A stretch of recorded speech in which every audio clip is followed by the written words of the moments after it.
देखिए तौलिया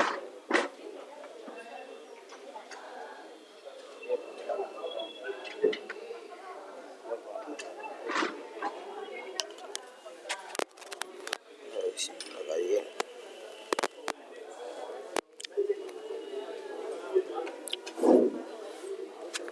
देखिए आपका सीआरपीसी चल रही थी भाई, और सीआरपीसी में आपका देखिए सेक्शन कौन चल रहा था, 320 पढ़ा जा रहा था ना, 321। देखिए 321 पढ़ाया जा रहा था। इसमें आपका प्रोसिक्यूशन को विड्रा करना या अभियोजन को वापस लेना, यहाँ से आपका 2-3 क्वेश्चन बनता है, उसको लिख लीजिए। तो एक तो आपका सेक्शन वाइज यूपीजे में बना है, और यूपीजे में ये बना है कि अभियोजन की वापसी का प्रावधान किस धारा में है। 2-3 बार सेक्शन बना है, तो सेक्शन भाई याद करना पड़ेगा, मिलाने के लिए आता है तो सेक्शन क्या मारेंगे, 321। इसके बाद दूसरा आपका क्वेश्चन बनता है कि मुकदमे को या अभियोजन को कौन वापस ले सकता है, तो आपका जवाब रहेगा उस मामले का भार साधक लोक अभियोजक या सहायक लोक अभियोजक न्यायालय की अनुज्ञा से, यानी कि न्यायालय की परमिशन से, उसको लिख लीजिए। तो अभियोजन की वापसी, ये क्वेश्चन भी बन चुका है। अभियोजन की वापसी लोक अभियोजक, यानी कि प्रोसिक्यूशन को मुकदमे को विड्रा करना, अभियोजन की वापसी या विड्रा करना, अभियोजन की वापसी मामले के भार साधक माने जो हैंडल कर रहा है, जो मुकदमा सरकारी वकील लड़ रहा है, मामले के भार साधक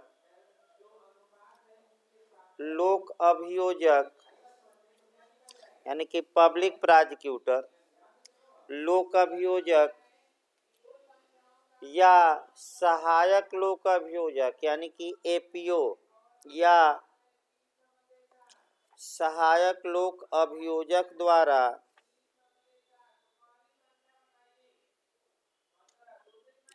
न्यायालय की अनुज्ञा लेकर, ये भी अच्छे से तैयार रखिए, बिना अनुज्ञा के ना मार दीजिएगा, न्यायालय की अनुज्ञा माने इजाजत से, न्यायालय की अनुज्ञा लेकर कर सकता है। इसके बाद यहाँ जो महत्वपूर्ण है, चल रहा है क्या हो लाउड स्पीकर, हेलो,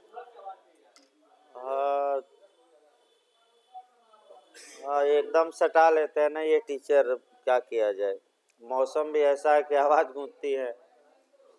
देखिए भाई आगे लिखिए आपका।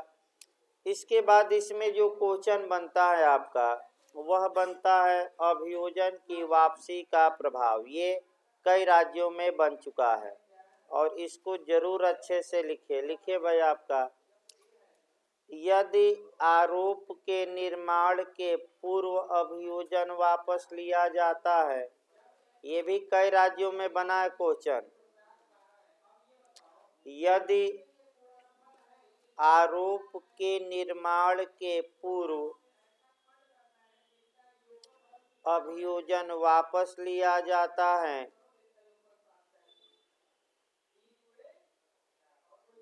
तब उसका प्रभाव अभियुक्त का उन्मोचन होगा। ये जरूर याद रखिए, कई जगह बना है डिस्चार्ज, तब उसका प्रभाव अभियुक्त का उन्मोचन होगा। जबकि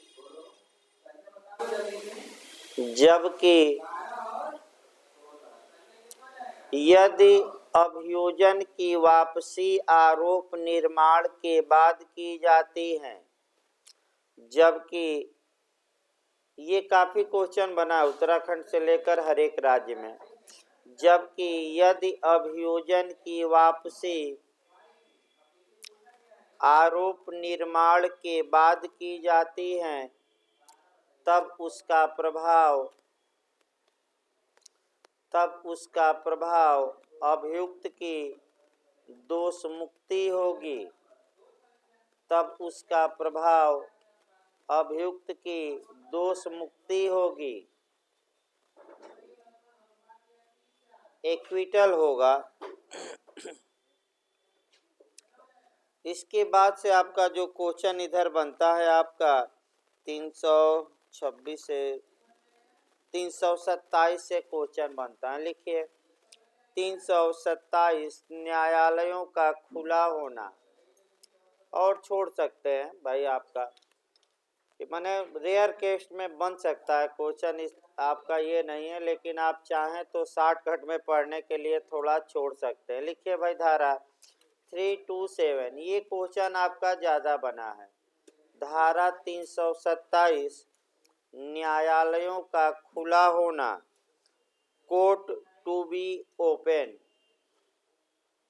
क्वेश्चन देखिए 3 क्वेश्चन एक साथ यहाँ तैयार करना है। पहले खुला न्यायालय समझ लीजिए किसे कहा जाता है। खुला न्यायालय का मतलब ये हुआ कि जितने लोग आ सकते हैं आए, सबके सामने कार्यवाही होगी, किसी के पीठ पीछे कार्यवाही नहीं होगी। तो ये, लेकिन इसके कुछ अपवाद हैं। स्त्रियों के प्रति अपराधों में बंद न्यायालय में आपका कार्यवाही होती है। ये भी दिमाग में बैठा रहिए, ये विधि का पूर्ण नियम नहीं है, इसके कुछ अपवाद है। और मुख्य रूप से कौन अपवाद है? स्त्रियों के प्रति कुछ अपराध है जिसमें कि कार्यवाही बंद कमरे में होती है, बाहरी लोगों की नो एंट्री रहती है, यानी कि बाहरी लोग नहीं आ सकते। लेकिन 3 क्वेश्चन आपका यहाँ से कवर करना है। ये क्वेश्चन ज़्यादा बना है, हर एक राज्य में लगभग बन चुका है कि सीआरपीसी में या आपराधिक दंड प्रक्रिया संहिता में न्यायालय खुले होंगे। इसका प्रावधान सीआरपीसी की किस धारा में, तो सेक्शन वाइज याद रखिएगा किस धारा में, 327 327।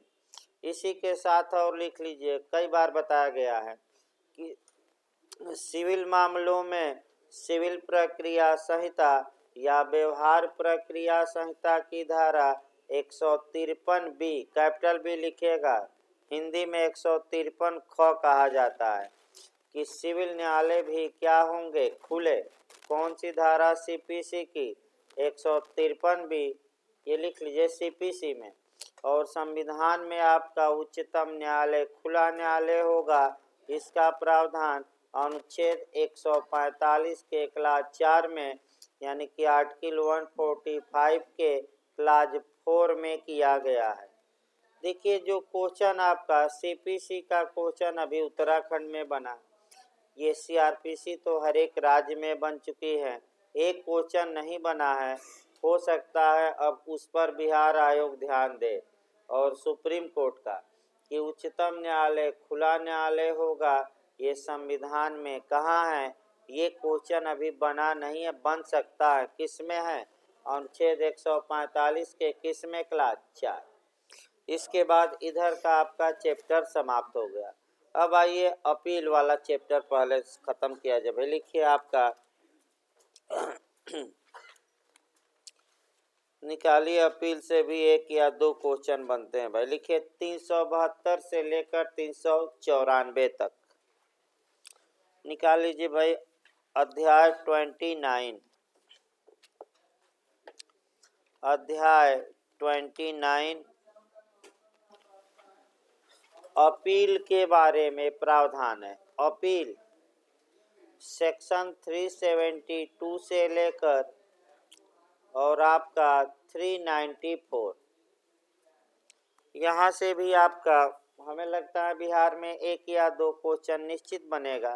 भाई हमेशा यूपी में बनता रहता है, हर एक राज्य में लगभग यहाँ से क्वेश्चन आपका मेंस में भी आते हैं, प्री में भी आते हैं। तो मेंस के लिए तो आपका 7 फरवरी के बाद अभी पढ़ाया जाएगा। अभी तो पहली प्राथमिकता है कि छल बल कल करके क्या निकाला जाए, प्री। और आपका जैसे कि बार काउंसिल ऑफ इंडिया के एग्जाम में लोग छल बल कल सब अपना कर और पप्पू क्या हो जाएगा, पास। तो पढ़ाया हुआ है तो भाई इसमें कई लोग अपना और पूरा यहाँ बैठकर साल भी कराया गया, तमाम लोगों का लोग कराए, माने लड़के ही टेस्ट के बाद। और ज़्यादा लोगों का 70-80 क्वेश्चन बताए गए थे, इसमें कोई शक नहीं है। लेकिन फिर भी आपका कई लोग स्वतः भी किए हैं, जहाँ सेंटर पर व्यवस्था नहीं थी, लोग 55-60 करके आए हैं और 40 नंबर पासिंग है। तो देखिए आपका अपील के बारे में आपका पहले सामान्य नियम लिखा जाता है जो आपका पूछा जाता है। लिखिए अपील मतलब, अब पहला क्वेश्चन ये बनता है कि अपील की परिभाषा किस धारा में दी गई है। तो अपील को कहीं भी सीआरपीसी में परिभाषित नहीं किया गया। लिखिए, लिखते रहे भाई शॉर्टकट में। पहला क्वेश्चन, आजकल ऐसा यूपीजे और यूपीएपीओ बना रहा है कि ये परिभाषा कहाँ है। तो सतर्क रहना, जिसकी परिभाषा नहीं है कम से कम सतर्क रहिए कि अपील को कहीं भी सीआरपीसी में परिभाषित नहीं किया गया। तो इनमें से कोई ना मार कर आइएगा, ये नहीं कि 2A या 2B मार दीजिएगा, कई लोग ये भी करते हैं। अपील कहाँ परिभाषित है, इनमें से कोई नहीं, यानी कि सीआरपीसी में कहीं नहीं। दूसरा क्वेश्चन अब बनता है कि अपील होती क्या है। अपील का शाब्दिक अर्थ होता है शिकायत करना। तो शिकायत भाई क्या की जाती है, तो उच्चतर न्यायालय में निचले न्यायालय के निर्णय, डिक्री, आदेश, दंडादेश, अवधारण की शिकायत की जाती है कि ऊपर का न्यायालय अर्थात अपील न्यायालय निचले न्यायालय द्वारा दिए गए निर्णय, डिक्री, आदेश, दंडादेश इत्यादि को क्या कर दे, सेट एसाइड कर दे, उलट दे या कुछ चेंज करे। इसी को हम क्या कहते हैं, अपील। चूँकि ये क्रिमिनल मामला है तो इसमें डिक्री आपका होगी नहीं, क्योंकि डिक्री तो केवल किस में दी जाती है, सिविल मामले में। तो यहाँ आपका डिक्री हटा देना है और निर्णय, आदेश, दोष सिद्धि या दोष मुक्ति यही केवल आपको याद रखना है।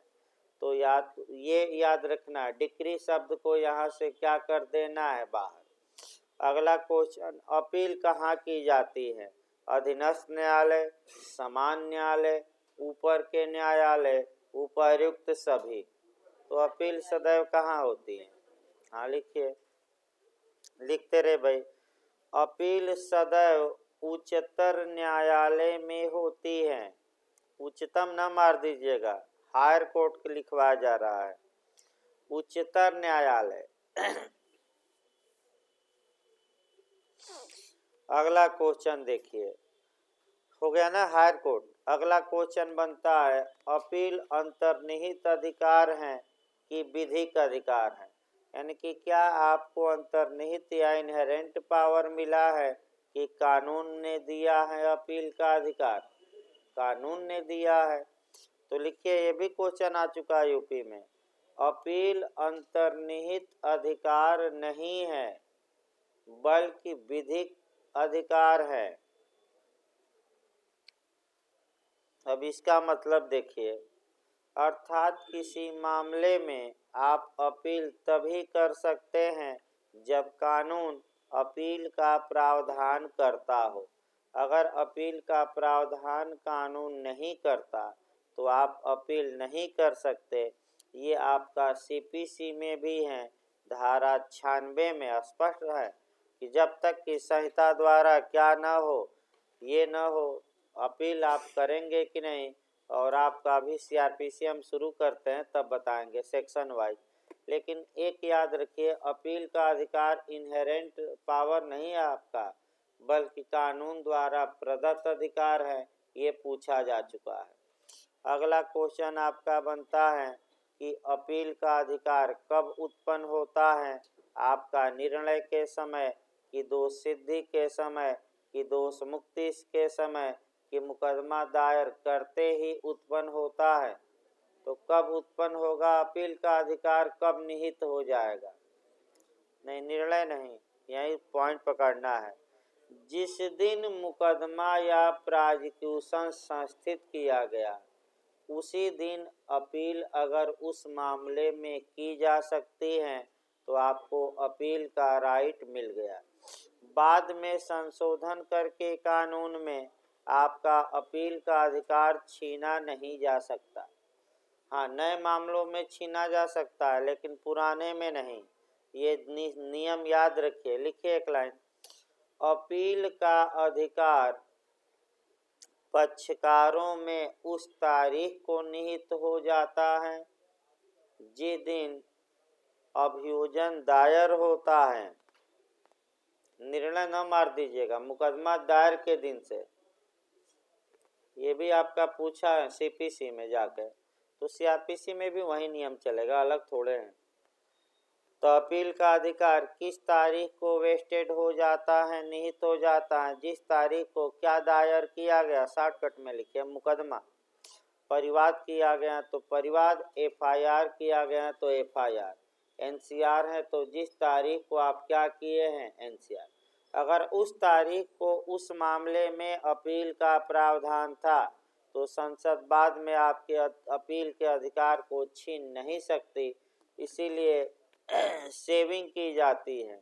और ये आपका स्पष्ट रूप से सीआरपीसी की धारा अंतिम जो है 484, अब उतना नहीं बताया गया, 484 में स्पष्ट प्रावधान है। अगला आइए, अगला जो क्वेश्चन यूपी में बना है कि कौन अपील न्यायालय है और कौन नहीं है, यही पॉइंट आपका अलग। तो कौन अपील न्यायालय हैं, अगर हम ये लिखवा दें तो इसके बाहर के जो न्यायालय होंगे वह अपील न्यायालय नहीं होंगे। तो 3 न्यायालय आपराधिक मामलों में अपील न्यायालय हैं। कौन कौन? तो लिखिए, सीआरपीसी के तहत निम्नलिखित 3 न्यायालय, क्वेश्चन आ चुका है।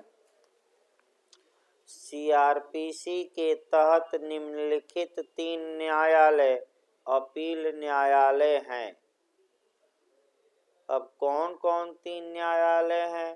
तो पहला आपका हो गया कोर्ट ऑफ सेशन, यानी कि सत्र न्यायालय।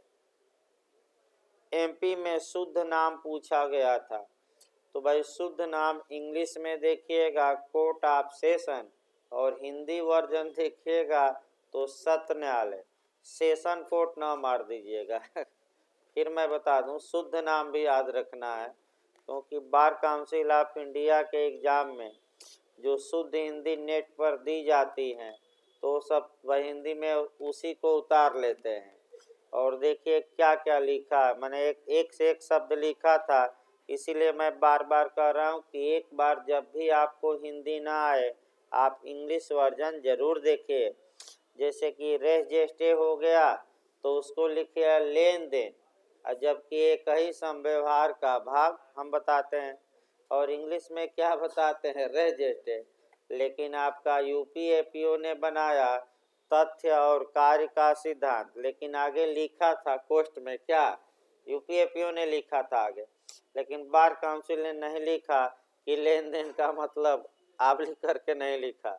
तो भाई इंग्लिश वर्जन जो लीगल टर्म है उसको मैं लगातार बता रहा हूँ आसान भाषा में भी, और एक दो ऐसे शब्द हैं जो कह सकते हैं कि हम भी नहीं बताते हैं, वो पता न कहाँ से नेट से खोज कर क्या करते हैं। अब हम नेट से खोजें तब तो बताएं, एक दो ऐसे शब्द आ जा रहे हैं। तो इंग्लिश वर्जन बिहार में जब भी जाइए, जैसे ही आपको संदेह हो इस शब्द का मतलब नहीं आ रहा है तो एक बार उसका क्या देख लीजिए, इंग्लिश वर्जन। क्वेश्चन काफ़ी बड़ा भी था बार काउंसिल ऑफ इंडिया के एग्ज़ाम में, तो उसका भी तरीका मैं बता रहा हूँ। कई लोग पढ़ ही नहीं पाए, पूरा क्वेश्चन कह रहे थे कुछ क्वेश्चन। तो आपका जैसे कि आपका अध्यादेश पर आया डीसी बाधवा, तो दिया था 10 लाइन पूरा उसका इतिहास।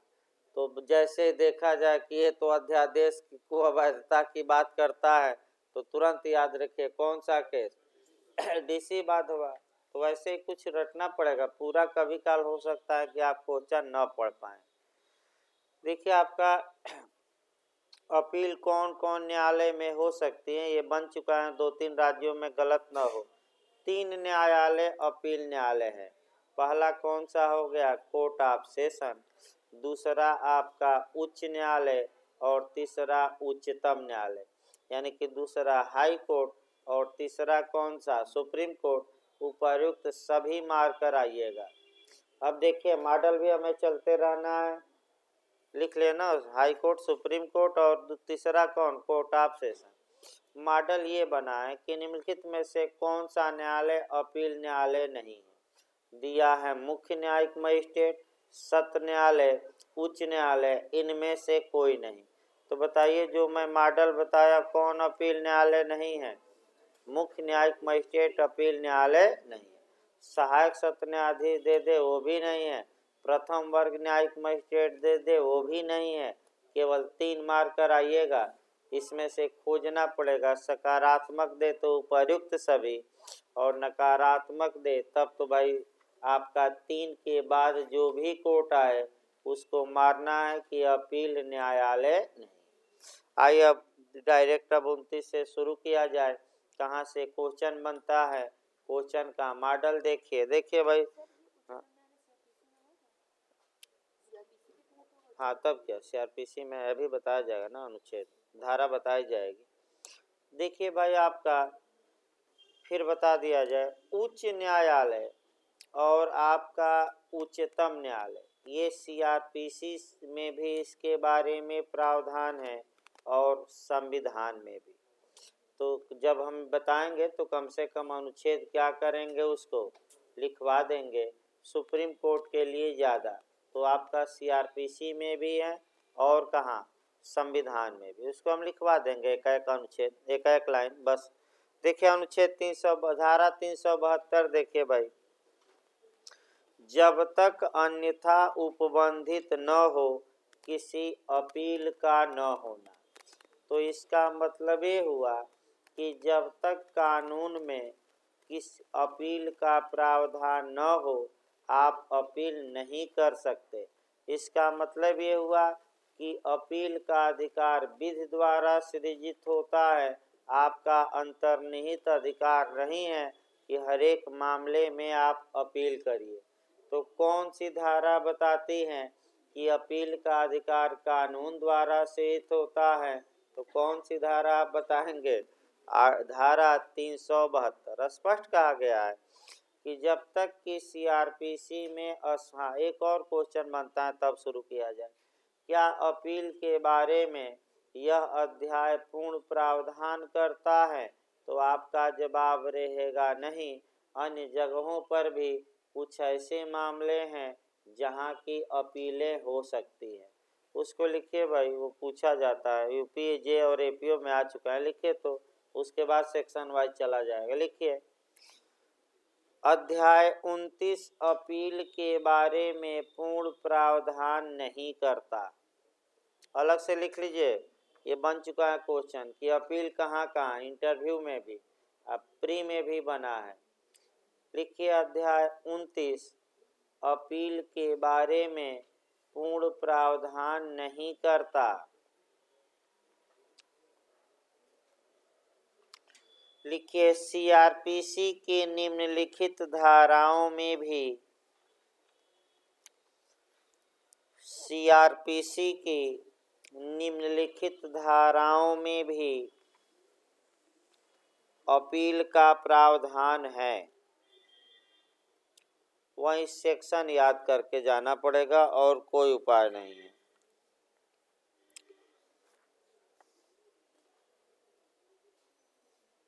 अपील का प्रावधान है जो निम्नलिखित है, जो निम्नलिखित है।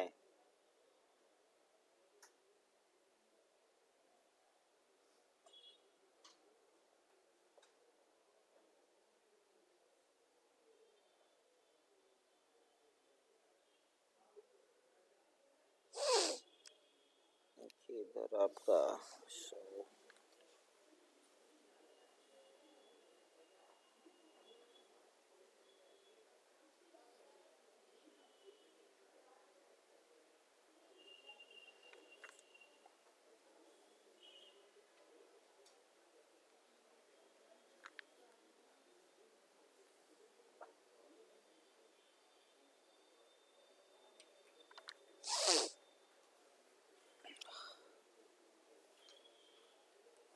छांटना पड़ेगा इसको, देखिए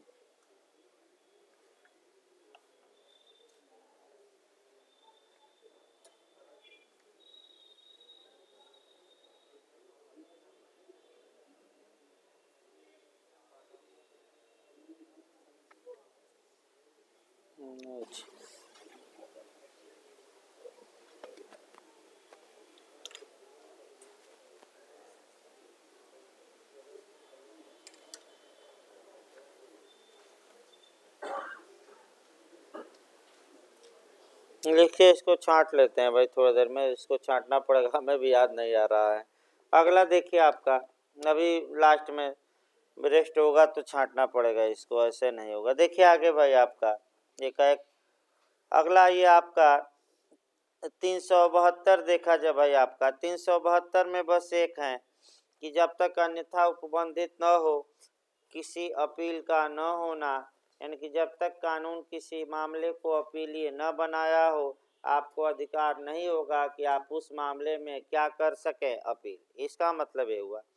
यहाँ जो आपका क्वेश्चन बनता है इस समय प्रोविजो से बन रहा है, परंतु काफ़ी महत्वपूर्ण है, और परंतु का आपका 2008 में जोड़ा गया। और यहाँ ये है कि अगर अभियुक्त को दोष मुक्त किया गया है तो ऐसी दशा में पीड़ित भी आपका कह सकते हैं कि अपील कर सकता है।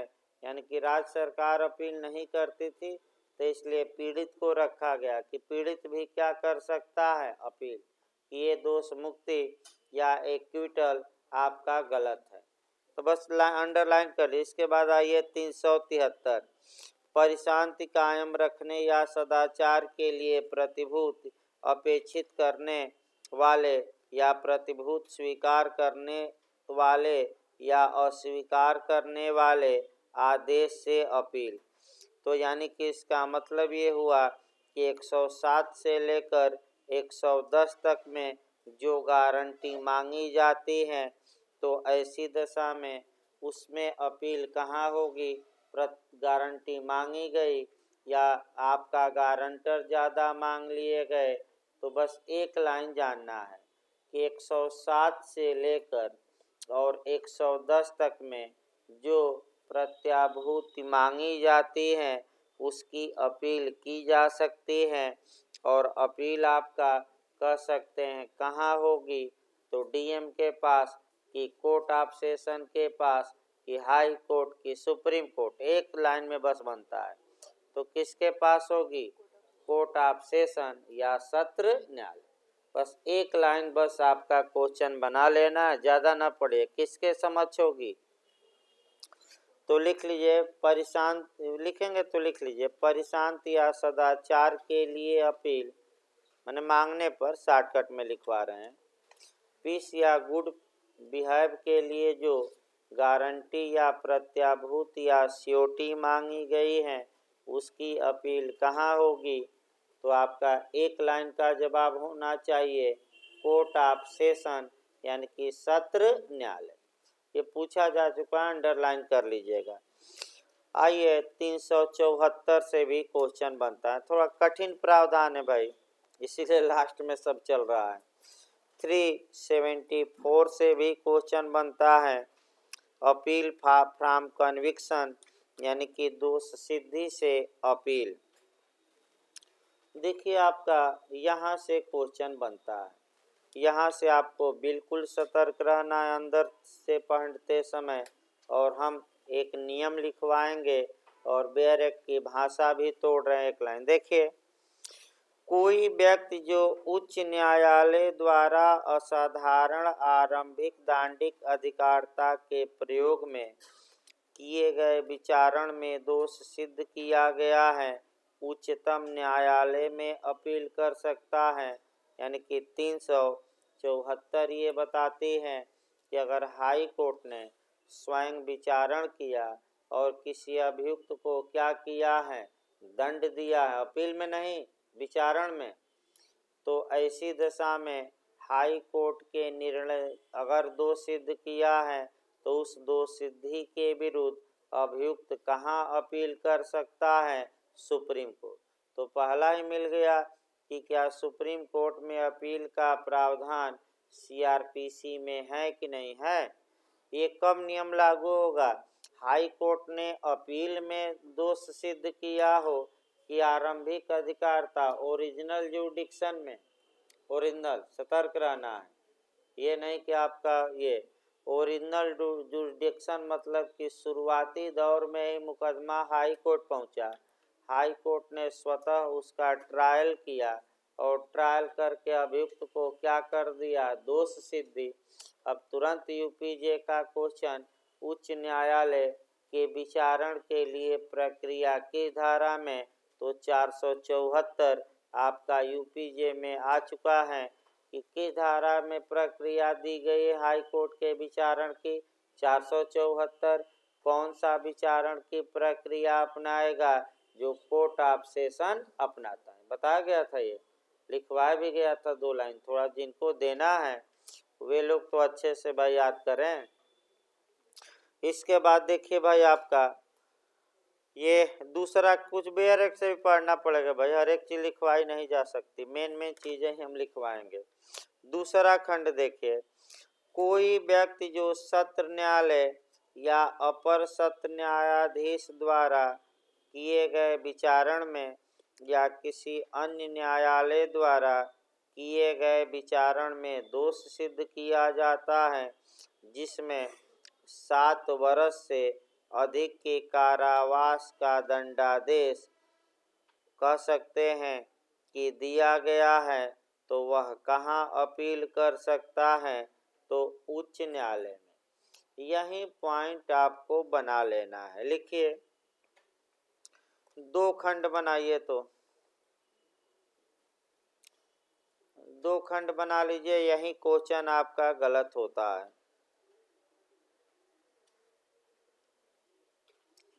लिखिए,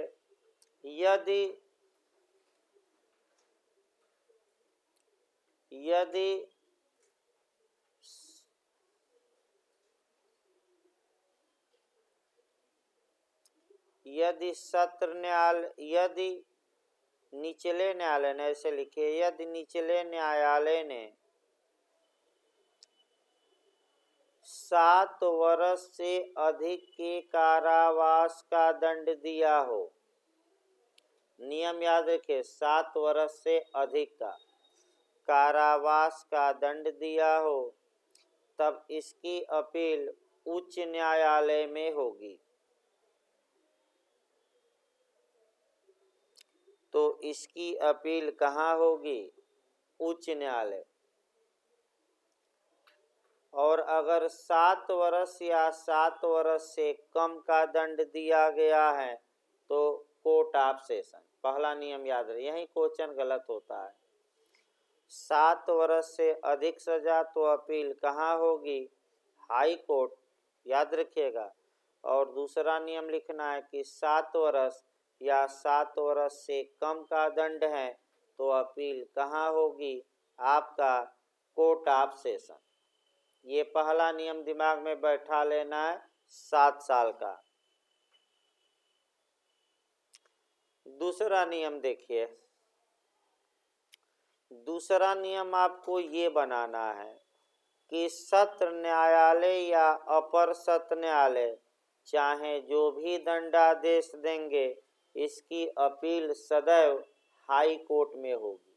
अपर से सत्र में न करा दीजिएगा। लिखिए, सत्र न्यायालय तथा अपर सत्र न्यायालय, सत्र न्यायालय तथा अपर सत्र न्यायालय, एडिशनल सत्र न्यायालय तथा अपर सत्र न्यायालय द्वारा दिए गए दंडादेश की अपील, वही दोष सिद्धि, द्वारा दिए गए दोष सिद्धि की अपील सदैव उच्च न्यायालय में होगी। अब यहाँ दंड की मात्रा न देखिएगा कि 7 साल से कम कि 7 साल से अधिक, यानी कि जो ये 7 साल वाला मामला है ये इनमें लागू नहीं होता। तो इनके नीचे कौन है बताया गया है लिस्ट। सहायक सत्र न्यायाधीश हैं, मुख्य न्यायिक मजिस्ट्रेट हैं, अपर मुख्य न्यायिक मजिस्ट्रेट हैं, प्रथम वर्ग है, द्वितीय वर्ग है। अब इन पर ही आपको कवर करना है, यानी कि सहायक सत्र न्यायाधीश और इसके नीचे के मजिस्ट्रेट अगर 7 वर्ष या कम की सजा दिए हैं तो अपील कोर्ट ऑफ सेशन में, लेकिन ये लोग अगर 7 साल से क्या दिए हैं ज़्यादा तो कोर्ट ऑफ सेशन नहीं, कहाँ होगी अपील, हाई कोर्ट। और जो ये 2 न्यायालय अपर सत्र न्यायाधीश और सत्र न्यायालय हैं, चाहे कोई भी दंडादेश दें, इनकी अपील डायरेक्ट कहाँ होगी, हाई कोर्ट। और हाई कोर्ट से अपील कहाँ बताया गया, सुप्रीम कोर्ट, बस पकड़ लीजिए। इसके बाद आइए आपका आगे देखा जब इतना याद रखिएगा। इसके बाद आपका 375 375 से भी टेक्निकल क्वेश्चन एक बनता है, इसको लिख लीजिए। तो 375 से एक झारखंड और उत्तराखंड में एक क्वेश्चन टेक्निकल बना है। देखिए भाई, आपका कुछ मामलों में जब अभियुक्त दोषी होने का अभिवचन करे अपील न होना। आपका पहले कंसेप्ट क्लियर करिए, मैं बता चुका हूँ, भले आपको याद न हो। देखिए, जब आरोप का निर्माण कर दिया जाता है तो आपका न्यायालय आरोप पढ़कर अभियुक्त को सुनाता है, समझाता है, उसका अर्थ बताता है और अंत में पूछता है कि तुम प्ली आप गिल्टी करते हो, यानी कि दोषी होने का अभिवाद करते हो कि विचारण की मांग करते हो। तो अगर अभियुक्त अपना दोष आरोप के बाद स्वीकार कर ले तो अब कोई सुनवाई की आवश्यकता नहीं है और डायरेक्ट फैसला सुनाया जाएगा। तो अगर अभियुक्त अपना अपराध स्वीकार कर ले और उस आधार पर उसे दोष सिद्ध कर दिया जाए तो अपील का आधार बढ़ेगा कि कम हो जाएगा, कम, क्योंकि वो अपराध क्या किया है। अब सामान्यतः अपील नहीं होगी। तो अगर हाई कोर्ट में जाकर स्वीकार किया है तब सुप्रीम कोर्ट में नो अपील, क्योंकि कहाँ किया है तो कहीं अपील नहीं होगी, हाई कोर्ट।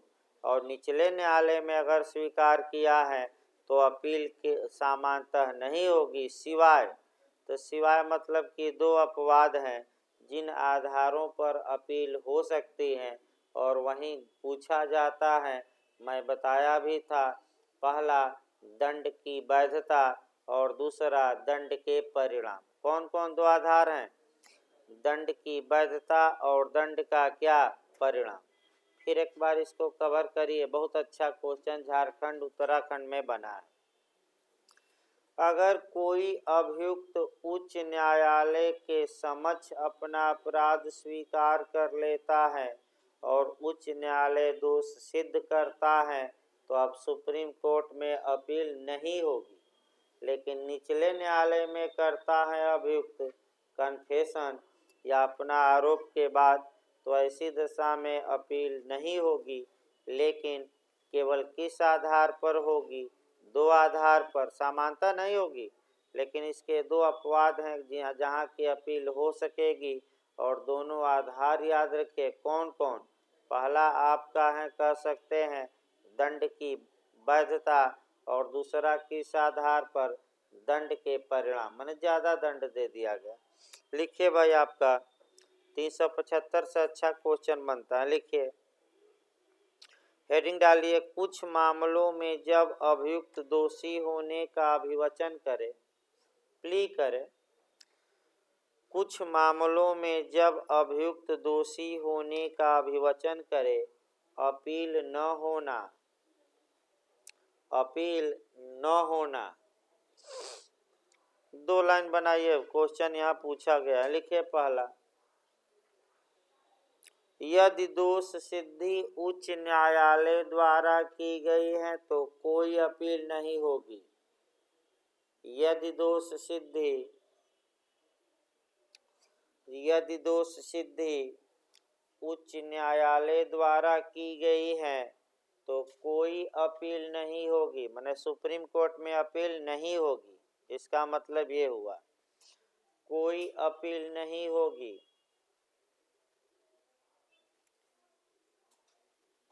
पैराग्राफ चेंज करके अन्य न्यायालय माने निचले न्यायालय, सत्र न्यायालय से लेकर नीचे, हाई सुप्रीम कोर्ट नहीं। अन्य मतलब क्या, हाई कोर्ट से भिन्न। अन्य न्यायालयों में केवल 2 आधार पर अपील होगी। अन्य न्यायालय के मामले में 2 आधार पर, दोनों वहीं याद रखिएगा। अन्य न्यायालय मतलब निचले न्यायालय, हाई कोर्ट के नीचे।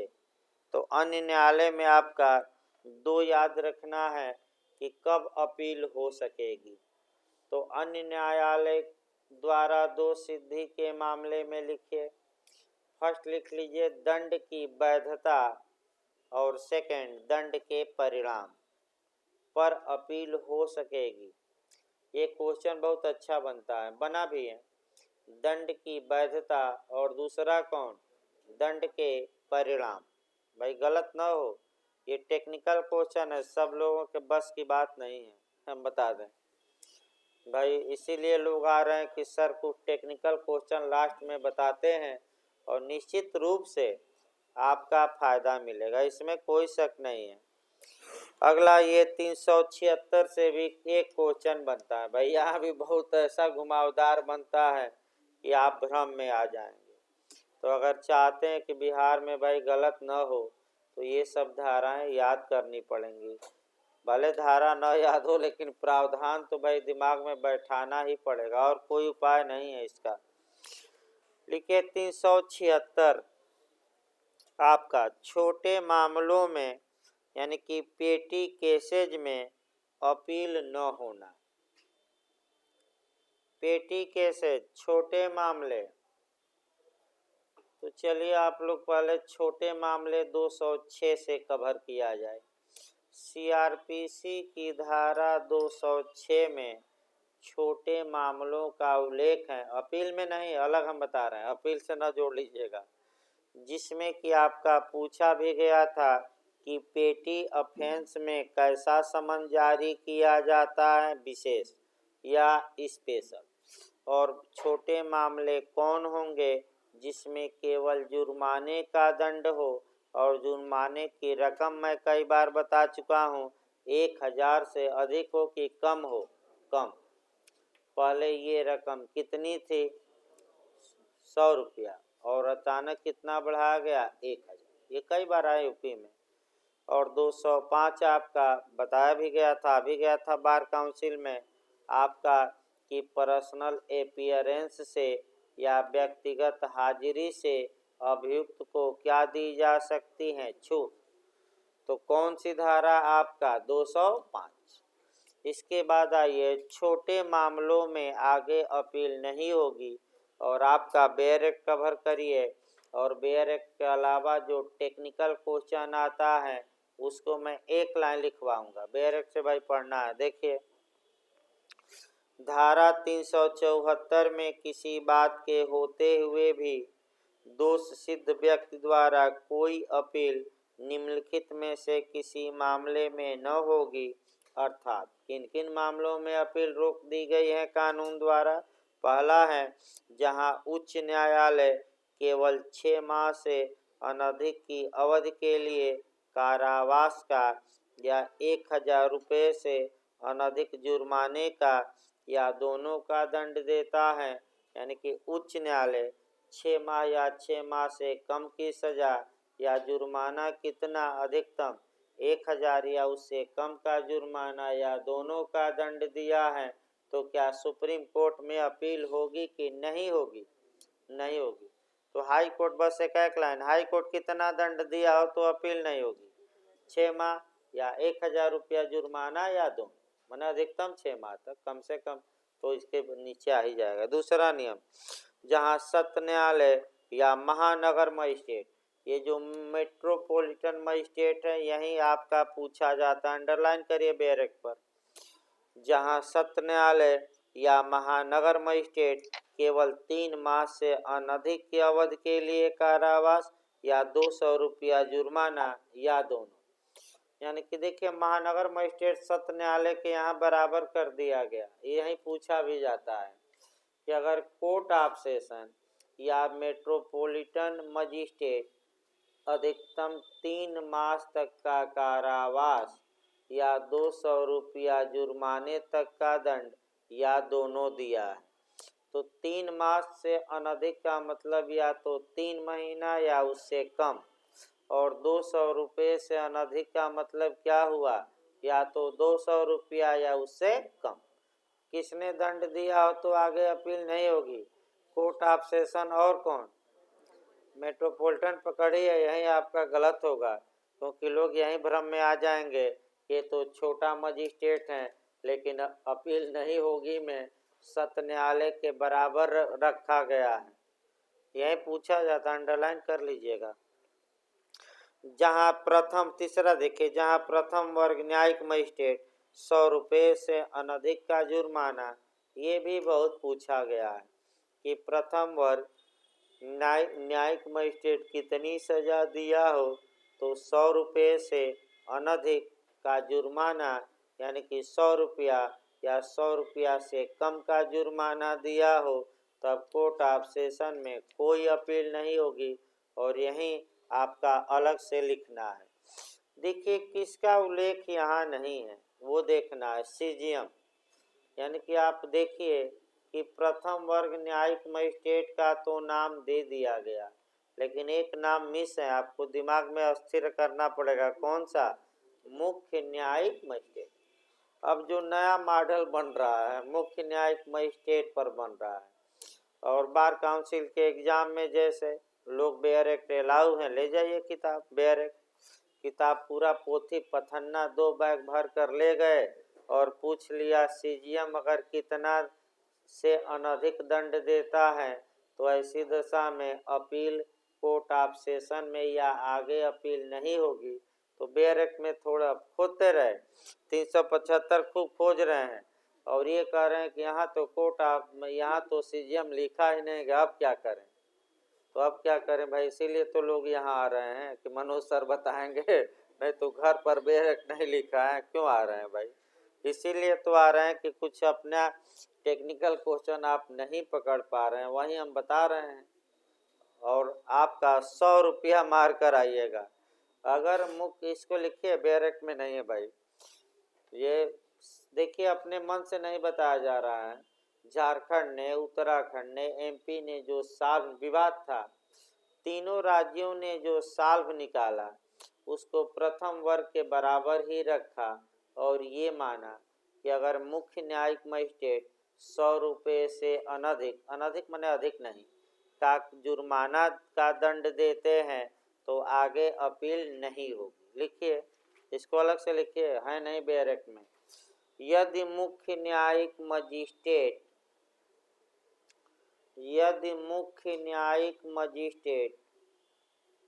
100 रुपये से अनधिक का जुर्माने का दंड देता है,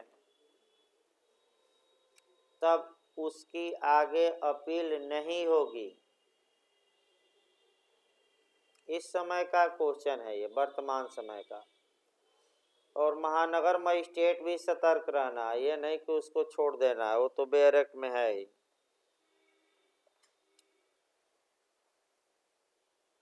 आइए, समरी ट्रायल में भी पूछा जाता है, लास्ट इसमें आप लोग बताइए। अब संक्षिप्त विचारण फिर एक बार रिवीजन कर लीजिए। संक्षिप्त विचारण सीआरपीसी के किस अध्याय में, 21 में, किस धारा से किस धारा तक, 260 से लेकर कहाँ तक। हाँ, संक्षिप्त विचारण सामान्यतः कौन कर सकता है, मुख्य न्यायिक मजिस्ट्रेट या महानगर मजिस्ट्रेट।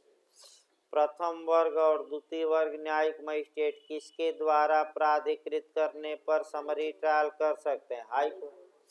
समरी ट्रायल किन मामलों का होता है, समन वारंट दोनों, इनमें से कोई नहीं। दोनों, कुछ समन मामले और कुछ वारंट। समरी ट्रायल में सामान्यतः कौन सी प्रक्रिया विचारण की अपनाई जाती है? वारंट मामलों वाली की समन। हाँ, समरी ट्रायल में अधिकतम कितना सजा दी जा सकती है? 3 मास से अनधिक, माने 3 मास से अधिक नहीं। द्वितीय वर्ग न्यायिक मजिस्ट्रेट को किन अपराधों के विचारण के लिए, संक्षिप्त विचारण के लिए हाई कोर्ट प्राधिकृत कर सकता है, जिसमें दंड 6 माह से अनधिक या केवल जुर्माने का हो। लेकिन द्वितीय वर्ग न्यायिक मजिस्ट्रेट जब सजा देगा तो भी 3 माह तक सजा दे सकता है। लेकिन आपका ट्रायल कैसे अपराधों का करेगा? जिसमें दंड आपका 6 माह या उससे कम हो। सबके लिए पावर नहीं इनको दिया जाएगा। यानी कि आपका ये तो समरी ट्रायल में मजिस्ट्रेट ने जुर्माने का दंड दिया हो और कितना जुर्माना हो तो आगे अपील नहीं होगी, तो वहीं रकम याद करना है। यानी कि रेगुलर ट्रायल में आपका 100 रुपया बताया गया, लेकिन समरी ट्रायल में भिन्न नियम चलेगा। अभी हमने बताया कि प्रथम वर्ग न्यायिक मजिस्ट्रेट, मुख्य न्यायिक मजिस्ट्रेट अगर नियमित विचारण करते हैं, समरी नहीं, कैसा नियमित, और 100 रुपये से अनधिक का जुर्माना देते हैं तो आगे अपील नहीं होगी। लेकिन बस एक लाइन घुमा दे कि ये लोग आपका समरी ट्रायल किए हैं तब कितना, तो जैसे ही संक्षिप्त दिखाई दे तो वहाँ रकम चेंज कर देना है। कितना से अनधिक का जुर्माना दिया गया है? 200। कितने से? 200 से अनधिक, तो आगे अपील नहीं होगी। अच्छे से याद रखिए।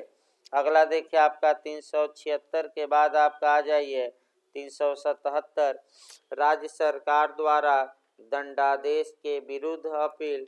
यानी कि इसको कहा जाता है, दूसरी भाषा में लिख लीजिए, अपर्याप्त दंड की अपर्याप्तता के आधार पर अपील। इसको दूसरी भाषा में कहते हैं दंड की अपर्याप्तता के आधार पर अपील। दंड की अपर्याप्तता के आधार पर अपील, इसका मतलब ये हुआ कि दंड कम दिया गया था और राज्य सरकार को लगा कि नहीं ज़्यादा देना चाहिए, तो अपील कर सकती हैं कि नहीं? आगे कर सकती है। एक उदाहरण देखिए, सत्र न्यायालय ने ट्रायल किया, अभियुक्त को आजीवन कारावास की सजा दी हत्या में, राज्य सरकार को लगता है कि इसे मृत्यु दंड दिया जाना चाहिए, तो राज्य सरकार हाई कोर्ट में अपील कर सकती है कि दंड कम दिया गया है, इनके दंड को क्या किया जाए? बढ़ाया जाए। 377 में भाई अब आइए 378, दोष मुक्ति की दशा में अपील। तो दोष मुक्ति की दशा में अपील अगर मजिस्ट्रेट किए हैं तो सत्र न्यायालय, और सत्र न्यायालय अपर किया है तो हाई कोर्ट। तो इसको भी आपका 378 के बाद आज इधर जो पूछा जाता है 379 लिखिए भाई एक लाइन में। 379, कुछ मामलों में उच्च न्यायालय द्वारा दोष सिद्ध किए जाने के विरुद्ध सुप्रीम कोर्ट में अपील। यही सुप्रीम कोर्ट का भी लिखवा देंगे हम। लिखिए धारा 379, कुछ मामलों में उच्च न्यायालय द्वारा कन्विक्ट या दोष सिद्ध किए जाने के विरुद्ध अपील। यानी कि उच्च न्यायालय ने कुछ मामलों में दोष सिद्ध किया है तो कहाँ अपील कर सकते हैं? Supreme court. तो कौन सा मामला है? अंदर जाकर पूछ ले तो आपको सतर्क रहना है। देखिए, यदि उच्च न्यायालय ने अभियुक्त व्यक्ति की दोष मुक्ति के आदेश को अपील में उलट दिया हो और दोष सिद्ध किया हो और कितना दंड दिया हो, या तो मृत्युदंड या आजीवन कारावास या 10 वर्ष या 10 वर्ष से अधिक का कारावास, तो उसकी अपील कहाँ की जा सकती है? Supreme court. लिखिए, इसको एक लाइन लिखिए, यदि उच्च न्यायालय ने अपील में, एक लाइन बस लिखिए, यदि उच्च न्यायालय ने अपील में दोष मुक्ति को उलटकर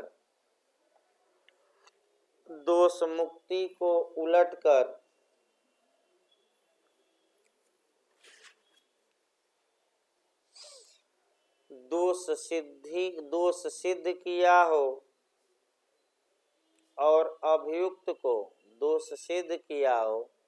और अभियुक्त को मृत्युदंड या आजीवन कारावास,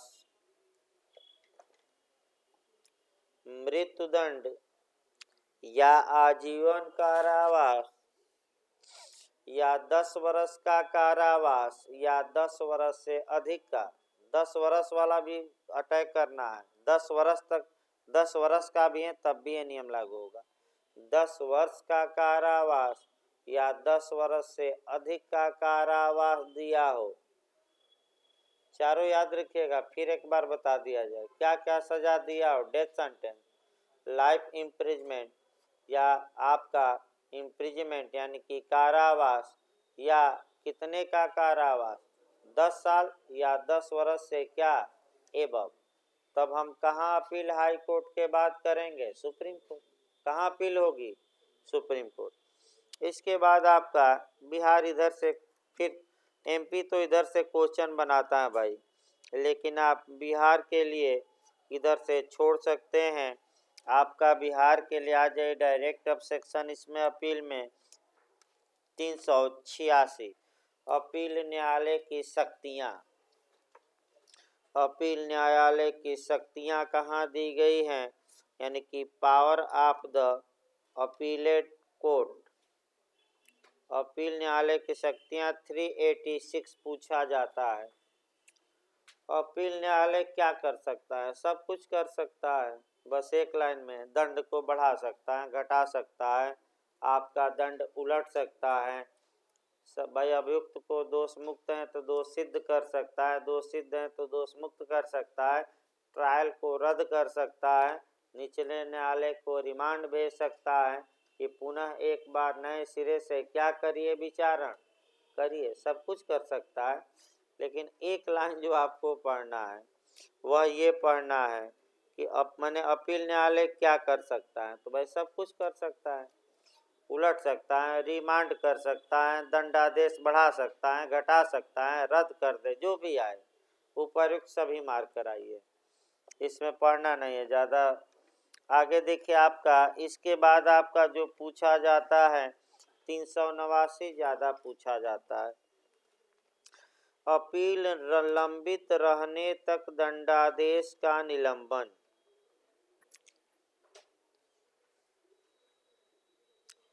अपील लंबित रहने तक दंडादेश का निलंबन कर सकता है,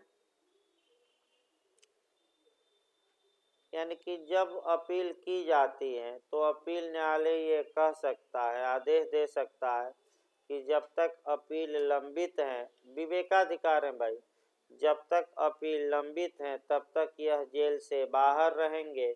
एक क्वेश्चन और बनता है, अपील के लंबित रहने तक जमानत का प्रावधान किस धारा में? तो 389। एक लाइन लिखिए, अपील के लंबित रहने तक जमानत, ये पूछा जाता है। अपील की लंबितावस्था में बेल देना, जमानत देना, भाई बाध्य नहीं है न्यायालय, कई लोगों को नहीं दिया। अब आपका लालू यादव जी को अभी कहाँ मिली जमानत, डेट पर डेट डाल रहा है हाई कोर्ट, देख ही रहे हैं। यानी कि कोर्ट ऑफ सेशन ने दंडित किया और हाई कोर्ट में अपील के लिए गए हैं कि जमानत मिल जाए, भाई मिला नहीं। अब देखिए एम्स में भर्ती हो गए हैं भाई, बता दिया जाए, क्योंकि अब भाई काफ़ी दिक्कत है, उम्र भी हो गई, तो भाई ऐसी दशा में अब मैंने कब ऊपर पहुंच जाए कोई भरोसा नहीं है। फिर भी आपका जेल और मैंने अस्पताल से भी खेल कर देंगे, इतना पावर रखते हैं। वो तो सुशील मोदी जी आ गए बीच में, बेचारे का उप मुख्यमंत्री भी छीन गया इसी चक्कर में, लेकिन बीच में आ गए, नहीं तो सरकार नीतीश की क्या होती, धराशायी। भाई 4-5 ही तो विधायक अंतर हैं, 4-5 को इस्तीफा दिलवा दीजिए, अपने आप कम हो जाएंगे। वैसे भी खटपट चल रहे हैं भाजपा और जेडीयू में, इसका लाभ कौन उठा लेगा।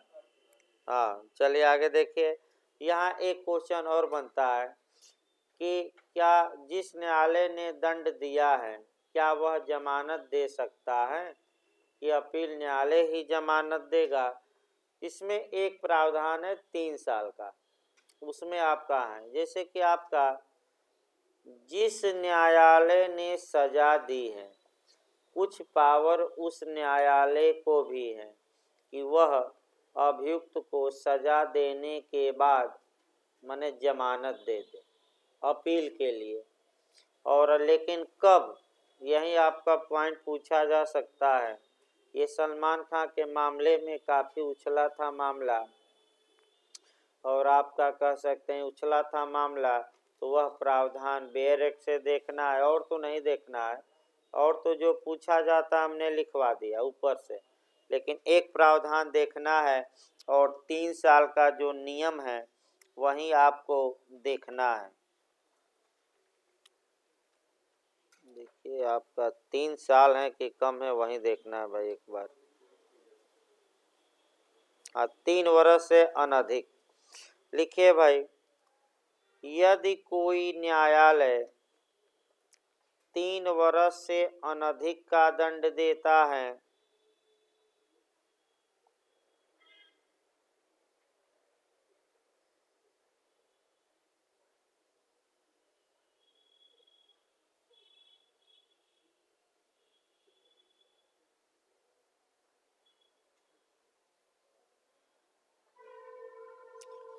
ये काट दिए, दूसरी भाषा में थोड़ा लिखिए भाई, दूसरा मॉडल बनाया जाए। 2 पॉइंट है, दोनों को एक में समेटना है। देखिए आपका मॉडल चेंज कर दिया जाए, आपका मॉडल यहाँ दूसरा बन सकता है।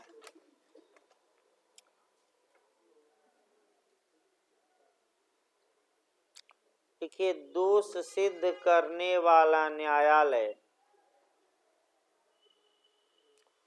दोष सिद्ध करने वाला न्यायालय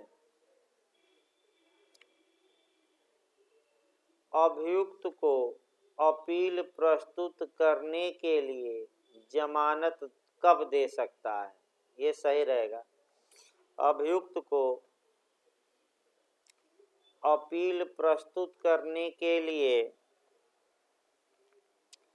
जमानत कब दे सकता है,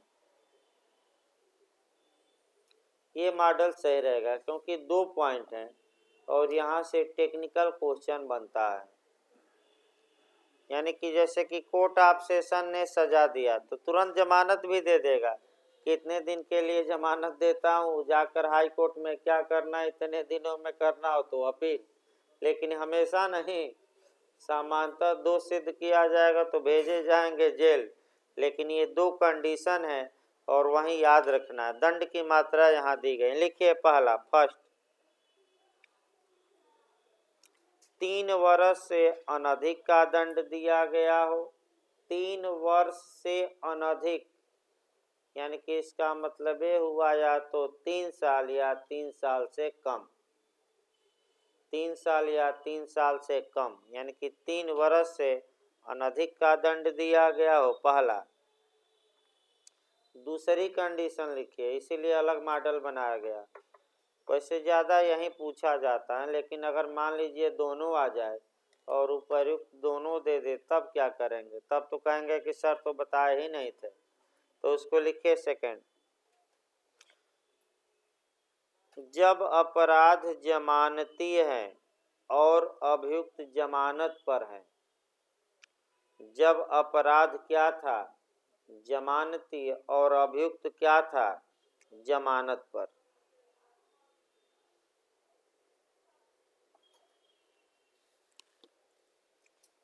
आइए धारा 392 लिखिए भाई। आपका रेफरी का सिद्धांत, निर्णायक का सिद्धांत, हेडिंग पहले डालिए तो वो बेरक न पढ़िए।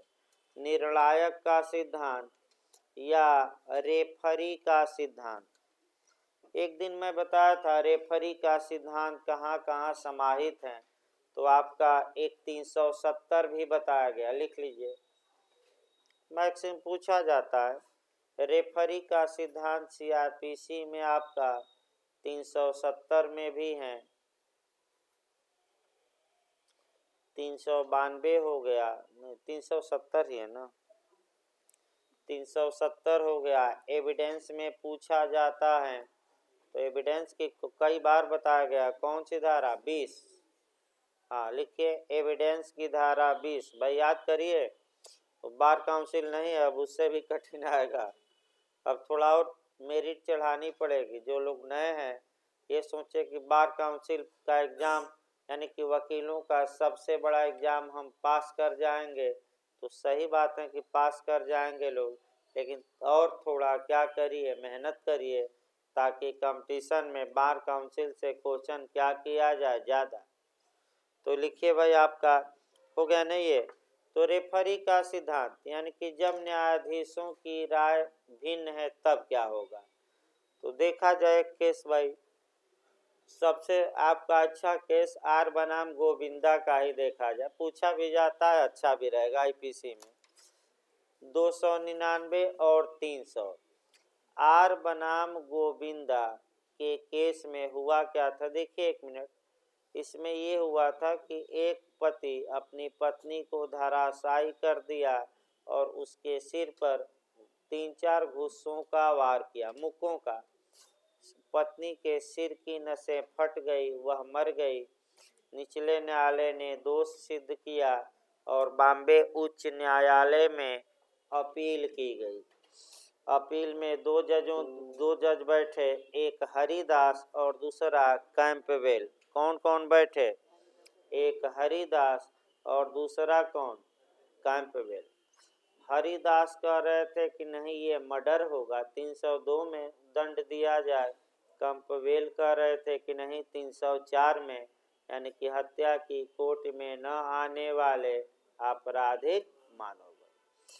तो दो जजों में मतभेद हो गया, बराबर राय हो गई, तो एक रेफरी बनाया जाता है, निर्णायक बनाया जाता है। दोनों जज अपना अपना मत एक तीसरे जज को देंगे। तो तीसरा जज कौन था, मेलविज। तो मेलविज क्या हो गया इस मामले में, रेफरी। तो रेफरी का काम कौन किया, और जिधर लुढ़क जाएगा उधर 2-1 से फैसला आ जाएगा। तो कैंपबेल की ओर लुढ़क गए मेलविज, तो कैंपबेल और मेलविज 2। और इधर आपका कह सकते हैं कि ये जो थे हरिदास अकेले। तो कितने से निर्णय आया आर बनाम गोविंदा के केस में, अभी बना नहीं है क्वेश्चन, बन सकता है 2-1 से, कितने से। तो अब आ गए ना रेफरी। तो ये रेफरी का सिद्धांत अपील में कौन सी धारा में, जो हमने नियम बताया 392, और आपका पुष्टि वाले मामले में 370, और एविडेंस में रेफरी 20। वहाँ रेफरी दूसरा, देखिए एविडेंस में भाई एक बता दिया जाए। देखिए भाई एविडेंस में आपका रेफरी देखिए, बीन आया ऐसे घोड़े का दाम पूछने, और ये पूछा कि हे ए बताओ तुम घोड़ा कितने में बेचे हुए। तो ए ने कहा कि मैं सी को घोड़े के बारे में बताने के लिए अभिव्यक्त रूप से, एक्सप्रेस, इम्प्लाइड नहीं, ये भी पूछा गया है, अभिव्यक्त प्राधिकृत किया हो कि इम्प्लाइड, अभिव्यक्त विवक्षित नहीं। ए ने कहा बी से कि जाकर घोड़े का दाम किससे पूछ लो।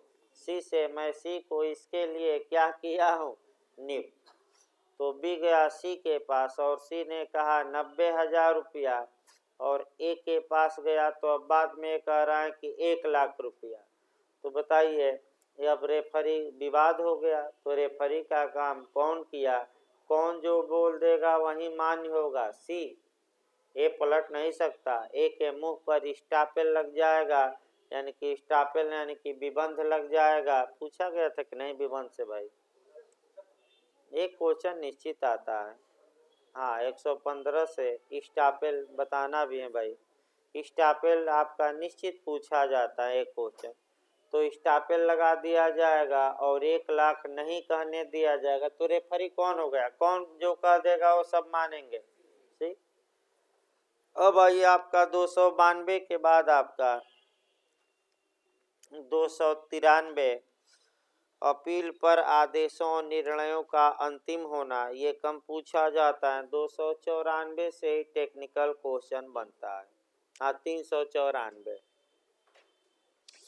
अपीलों का उपशमन यानी कि एबेटमेंट ऑफ अपील। उपशमन माने समाप्ति, ना है तो लिख लीजिएगा। अपील समाप्ति को, समन माने खत्म हो जाना। कब अपील समाप्त हो जाएगी, उपशमन का मतलब ना है तो लिख लीजिएगा समाप्ति। देखिए आपका भाई इसमें भी टेक्निकल क्वेश्चन आ रहा है। एमपी भाई, बिहार तो कभी नहीं बनाया टेक्निकल, लेकिन एमपी और उत्तराखंड आपका यूपी बनाया है टेक्निकल। देखिए एक एक लाइन, धारा 377 या 378 के अधीन प्रत्येक अन्य अपील का अभियुक्त की मृत्यु पर अंतिम रूप से उपशमन हो जाएगा। तो इसको तोड़कर लिखना है, 377 में क्या था, 378 में क्या था, और अपील लंबित है, उसी समय अभियुक्त क्या हुआ, मर गया, तो अपील बचेगी कि समाप्त होगी, समाप्त होगी। तो तुरंत 377 कवर करना है। लिखिए भाई, धारा लिखिए, 377 तथा 378 के तहत अपील के मामले में, पैराग्राफ चेंज करके लिखिए, 377 तथा 378 के तहत अपील के मामले में अभियुक्त की मृत्यु पर अपील का उपशमन हो जाएगा। के मामले में अभियुक्त की मृत्यु पर अभियुक्त की मृत्यु पर अपील का उपशमन हो जाएगा, यानी कि अपील क्या होगी, समाप्त।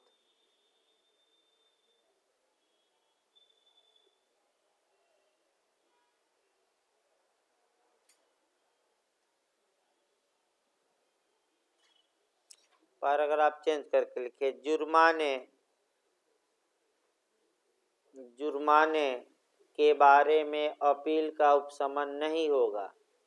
हमेशा जुर्माना, सरकार का देखिए यही नियम है, सरकारी खजाने वाला नहीं होगा। यानी कि जुर्माने के बारे में अपील का उपशमन नहीं होगा। इसका मतलब ये हुआ कि अगर अपराधी को दोष सिद्ध ठहराया गया, 10 साल का कारावास और 5,000 रुपया जुर्माना लगाया गया, अपराधी मर गया, तो दंडादेश की अपील तो समाप्त हो गई, लेकिन ये जो 5,000 जुर्माना है ये समाप्त नहीं होगा। तो जुर्माना देना पड़ेगा, तो कौन जिम्मेदार होंगे, विधिक प्रतिनिधि। किस सीमा तक, जिस सीमा तक मृतक की संपत्ति वो लोग क्या हैं, पाए हैं, जुर्माना सरकार वसूलेगी, समाप्त नहीं होगा। तो भाई रेस्ट ले लीजिए थोड़ा आपका, तब आपका मेंटेनेंस का चैप्टर बचा है वो शुरू किया जाए। हाँ भाई देखिए, आप लोगों को सूचित कर दिया जाए लास्ट में आपका, सुबह तो भाई पढ़ाना संभव नहीं है ज़्यादा, दोनों टाइम क्रैश कोर्स। अगर जिसके पास समय हो तो शाम को आकर पढ़ सकता है, अन्यथा आपका शाम को भी लाइव क्लास चलेगा, जो भी मैंने 10 दिन चलेगा बिहार एपीओ के लिए। तो आप या तो, और वो रिकॉर्डेड वीडियो भेजा जाएगा, यानी कि लाइव क्लास आपका शाम को भी चलेगा आज से, और वो रिकॉर्डेड वीडियो भी भेजा जाएगा। तो जो लोग बिहार एपीओ के लिए भाई चाहते हैं कि जो छूटा है हम पूरा कर लें, तो इसके लिए व्यवस्था की गई है। आप ऑनलाइन भी पढ़ सकते हैं, वहीं 4 बजे से शुरू होगा 7 बजे तक आपका, या आपका, क्योंकि दोनों टाइम इतना वर्क करके समाप्त करना मुश्किल है। कुछ चीज़ें आपका पुराने वीडियो हैं, तो आप चाहें तो घर बैठे लाइव पढ़िए, और 7-8 बजे तक वीडियो सारे अपलोड भी कर दिए जाएंगे जो शाम को चलेगा। और वह आपका, माने जो पुराने लोग हैं वह आपका यही मांग कर रहे हैं कि अब समय आ गया है कि 3-3 4-4 दिन हर एक सब्जेक्ट का केस, सिद्धांत, धारा और जहाँ से क्वेश्चन बनता है एक बार क्या किया जाए, मेमोरी रिफ्रेश। वैसे मेमोरी रिफ्रेश में 70-80% आ जाता है। आपका यूपीजे और यूपीएफओ का जो रिकॉर्ड है कि आपका मैंने 10 दिन पढ़ाया गया और 90% से यूपी में तो ज़्यादा आ गया था। मैंने एक माह में 99 क्वेश्चन यूपी में आया था 4 सब्जेक्ट में। क्योंकि बिहार एपीओ में बहुत बड़ा बड़ा सब्जेक्ट है, संविधान ही बड़ा है। तो आपका मैंने देख सकते हैं, आप आना हो तो शाम को आइए। और सुबह आपका मैंने परसों से आपका ये मैंने यूपीजे का स्पेशल बैच लग जाएगा। आपका जो सब्जेक्ट 2 रुके हैं, एक ग्राम पंचायत भी, क्योंकि यूपीजे आ जाएगी। लोकल जरूरी है और माइनर और लोकल एक एक करके क्या किया जाए भाई, निपटाया जाए। शाम वाला बैच आपका रेगुलर बैच अब 7 तारीख के बाद चल पाएगा भाई, इधर संभव नहीं है शाम को, इतना प्रेशर है। तो ये उपाय है आपके पास भाई। जो लोग ऑनलाइन न जुड़े हो अपना ऐड करा लें नंबर, ये भी मैं सलाह दे रहा हूँ। आप ऑनलाइन भी पढ़ सकते हैं, शाम को ना आकर घर बैठे।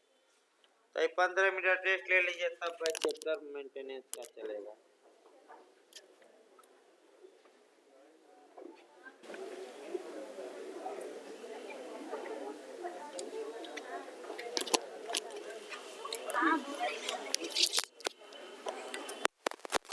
ना ये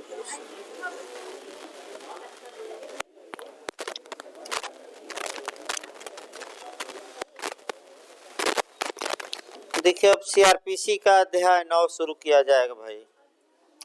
अध्याय 9 मेंटेनेंस या भरण पोषण। यहाँ से आपका एक क्वेश्चन बनने का पूरा चांस रहता है। 125 से लेकर और 128 तक निकाल लीजिए। सेक्शन 125 से लेकर 128 तक एक क्वेश्चन आपका बनने का पूरा चांस रहता है। और टेक्निकल क्वेश्चन यहाँ बनता है, सतर्क रहना है। देखिए आपका भाई, आपका पहला क्वेश्चन ये बनता है कि जब आपका हिंदू लॉ के तहत भी मेंटेनेंस का प्रावधान किया गया है, मुस्लिम लॉ के तहत भी किया गया है, तो मेंटेनेंस या देखिए इसका हिंदी अर्थ भी याद रखिए भाई, इंग्लिश जरूर वर्जन देखिएगा। मेंटेनेंस आपका हिंदी में भरण पोषण या जो झारखंड ने बनाया रख रखाव या गुजारा भत्ता, रख रखाव भी लिख लेना है, रख रखाव या गुजारा भत्ता या मेंटेनेंस।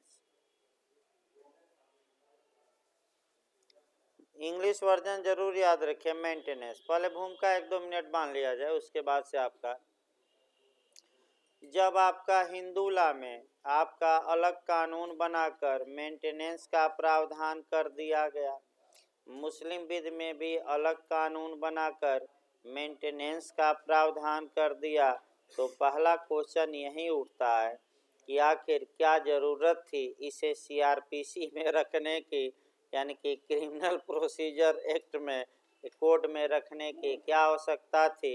ये तो मामला सिविल मामला है शुद्ध रूप से, लेकिन फिर भी कहाँ रखा गया है, क्रिमिनल।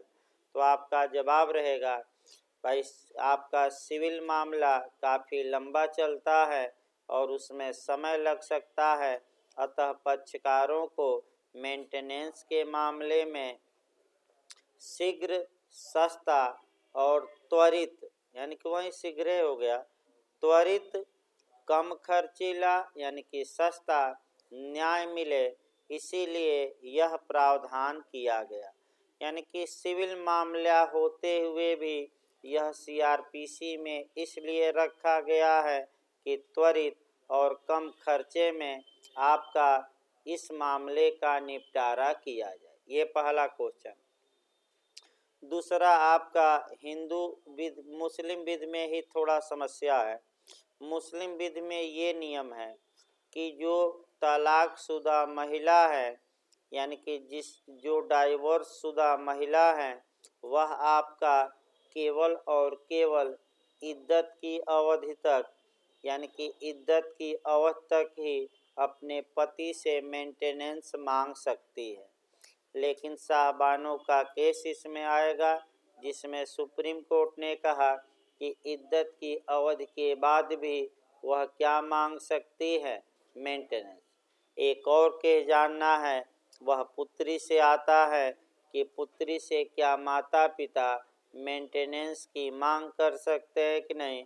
तो अरबट का मामला है, कुछ ना है तो अरबट तो याद रखिए कौन सा मामला, साहबानों का केस, इसके बाद अरबट का केस। अरबट के केस में सुप्रीम कोर्ट ने बता दिया कि यदि माने पुत्री आपका सक्षम है और माता पिता अक्षम है तो पुत्री से भी माता पिता मेंटेनेंस पाने के हकदार है।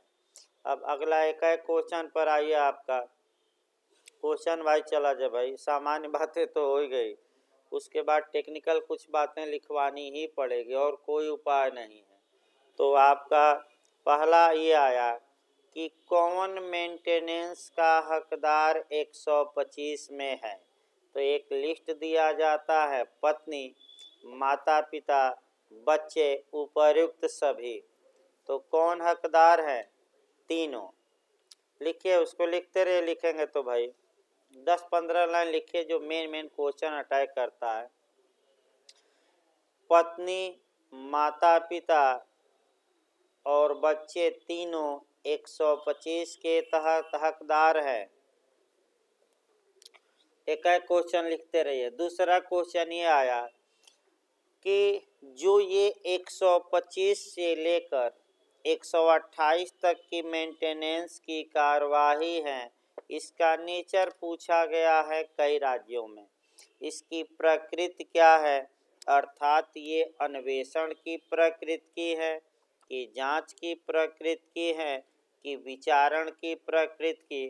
तो भाई गलत न हो, किस नेचर की है, जांच की, विचारण की, अन्वेषण। तो आपका जवाब रहेगा इंक्वायरी या जांच। लिखिए, यह कार्यवाही जांच की प्रकृति की है। भाई गलत न हो, ये भी क्वेश्चन आ चुका है।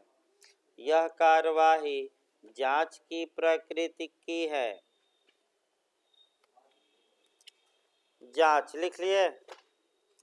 अगला क्वेश्चन आइए, आपका अगला क्वेश्चन ये बनता है कि इसमें दंडादेश दिया जाता है कि डिक्री पारित की जाती है कि भरण पोषण का आर्डर दिया जाता है। बताइए तो क्या दिया जाता है, आदेश। लिखिए, इसमें डिक्री आदेश और निर्णय न मार दीजिएगा, दो सिद्धि। भरण पोषण का क्या दिया जाता है, आदेश। आदेश दिया जाता है मेंटेनेंस का। जांच का नेचर का ये भी पूछा। अब आइए अपील, आप लोगों ने अभी पढ़ा। ये बताइए, क्या कहीं हमने ये दिखाया कि इस आदेश की अपील होगी। अपील में तो हमने केवल दोष मुक्ति या दोष सिद्धि दिखाई, और 125 का जो निर्णय आया है ये तो आदेश है। तो तुरंत याद रखिए, जहां अपील का प्रावधान न हो, एक विकल्प रहता है कि उसका रिवीजन होगा, पुनरीक्षण होगा। तो अगला क्वेश्चन, 125 के आदेश के विरुद्ध क्या उपचार है, अपील का, पुनरीक्षण का, दोनों का, इनमें से कोई नहीं। तो क्या मार कर आएंगे, अपील नहीं, क्या होगा। लिखिए, 100 इस आदेश का पुनरीक्षण हो सकेगा। खूब पूछा गया क्वेश्चन। इस आदेश का केवल क्या हो सकेगा, पुनरीक्षण। इस आदेश का पुनरीक्षण हो सकेगा, रिवीजन। लिख लिए। अगला क्वेश्चन आइए, रिवीजन कहाँ किया कराया जा सकता है, ये भी क्वेश्चन बना है।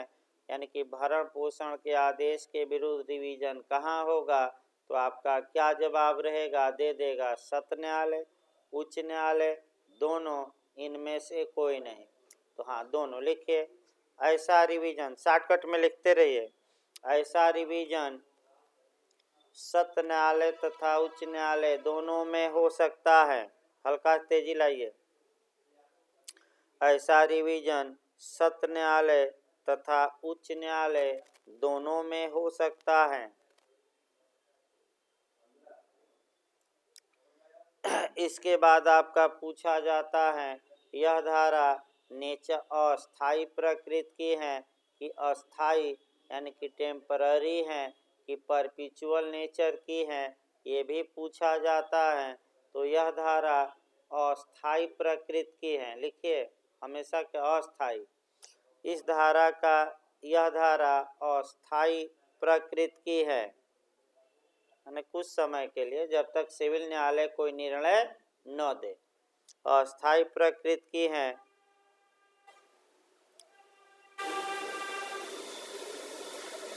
केस लिखिए इसमें अस्थाई प्रकृति की, नानक चंद्र वर्सेज नंद किशोर, इसी में ऐड कर लेना, नानक चंद्र वर्सेज नंद किशोर। अगला देखिए, यह धारा भूतलक्षी प्रभाव रखती है कि भविष्यलक्षी की, दोनों, ये भी क्वेश्चन बनता है। तो यह धारा दोनों प्रभाव रखती है, लिखिए यह धारा प्रास्पेक्टिव और इस प्रास्पेक्टिव, यह धारा प्रास्पेक्टिव और रिप्रास्पेक्टिव यानी कि आपका भविष्यलक्षी और भूतलक्षी दोनों प्रभाव रखती है। पहले क्वेश्चन निकाल लिया जाए, वैसे क्वेश्चन में ज़्यादा बातें आ जाएंगी। हो गया ना। अगला क्वेश्चन, यह धारा पंथ निरपेक्ष है कि नहीं। किस केस में कहा गया कि धारा 125 एक सेकुलर धारा है, पंथ निरपेक्ष धारा है और सभी धर्मावलंबियों पर भारत में लागू होती है, चाहे वह किसी भी धर्म का व्यक्ति हो। तो अभी बताया गया कौन सा केस है, मोहम्मद अहमद खां वर्सेस शाह बानो। लिखिए मोहम्मद अहमद खां बनाम शाह बानो सबसे महत्वपूर्ण केस है, इसमें लिखते रहिए कह करके, यही सब क्वेश्चन है। Mohammad Ahmad Khan versus Shah Bano, AIR 1985 supreme court. Mohammad Ahmad Khan versus Shah Bano सबसे महत्वपूर्ण केस है, बता दिया जाए। AIR 1985 supreme court. लिखिए यह एक सेकुलर यानी कि पंथ निरपेक्ष प्रावधान है, पूछा जा चुका ये भी, किस केस में कहा गया। यह एक पंथ निरपेक्ष प्रावधान है तथा सभी धर्मावलंबियों पर लागू होता है।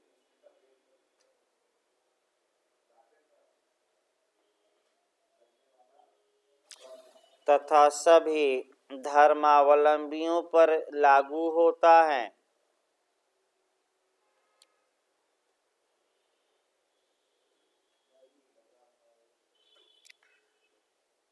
मुस्लिम पत्नी इद्दत की अवधि के बीतने के बाद भी, या ऐसे लिखिए मुस्लिम पत्नी, लिखिए मुस्लिम पत्नी, इसी में लिखिए, इसी केस में आया भाई, मुस्लिम पत्नी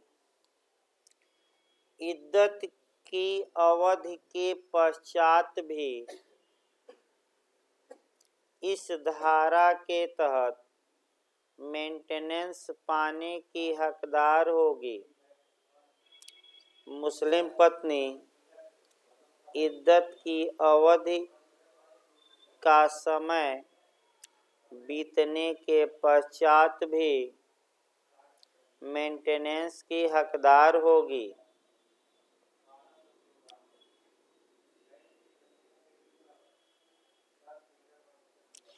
अगला आइए, कौन भरण पोषण देने के लिए सक्षम है, ये पूछा जाता है। तो कौन मजिस्ट्रेट भरण पोषण देने के लिए, आदेश देने के लिए सक्षम है, द्वितीय वर्ग की, प्रथम वर्ग की, मुख्य न्यायिक मजिस्ट्रेट की, सत्र न्यायालय। तो कौन मजिस्ट्रेट हैं वही रट कर जाइएगा।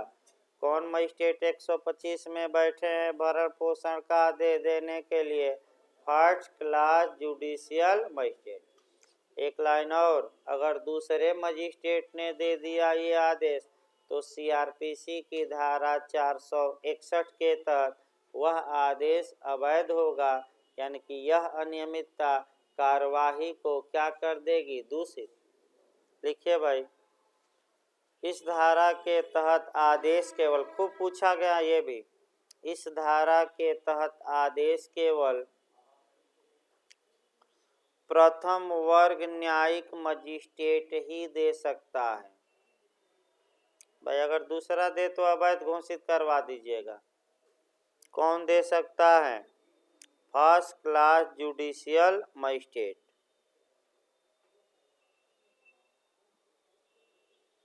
अब अगला आइए, आपका अगला जो पूछा जाता है वह पूछा जाता है, इसमें दो बातें याद रखिए।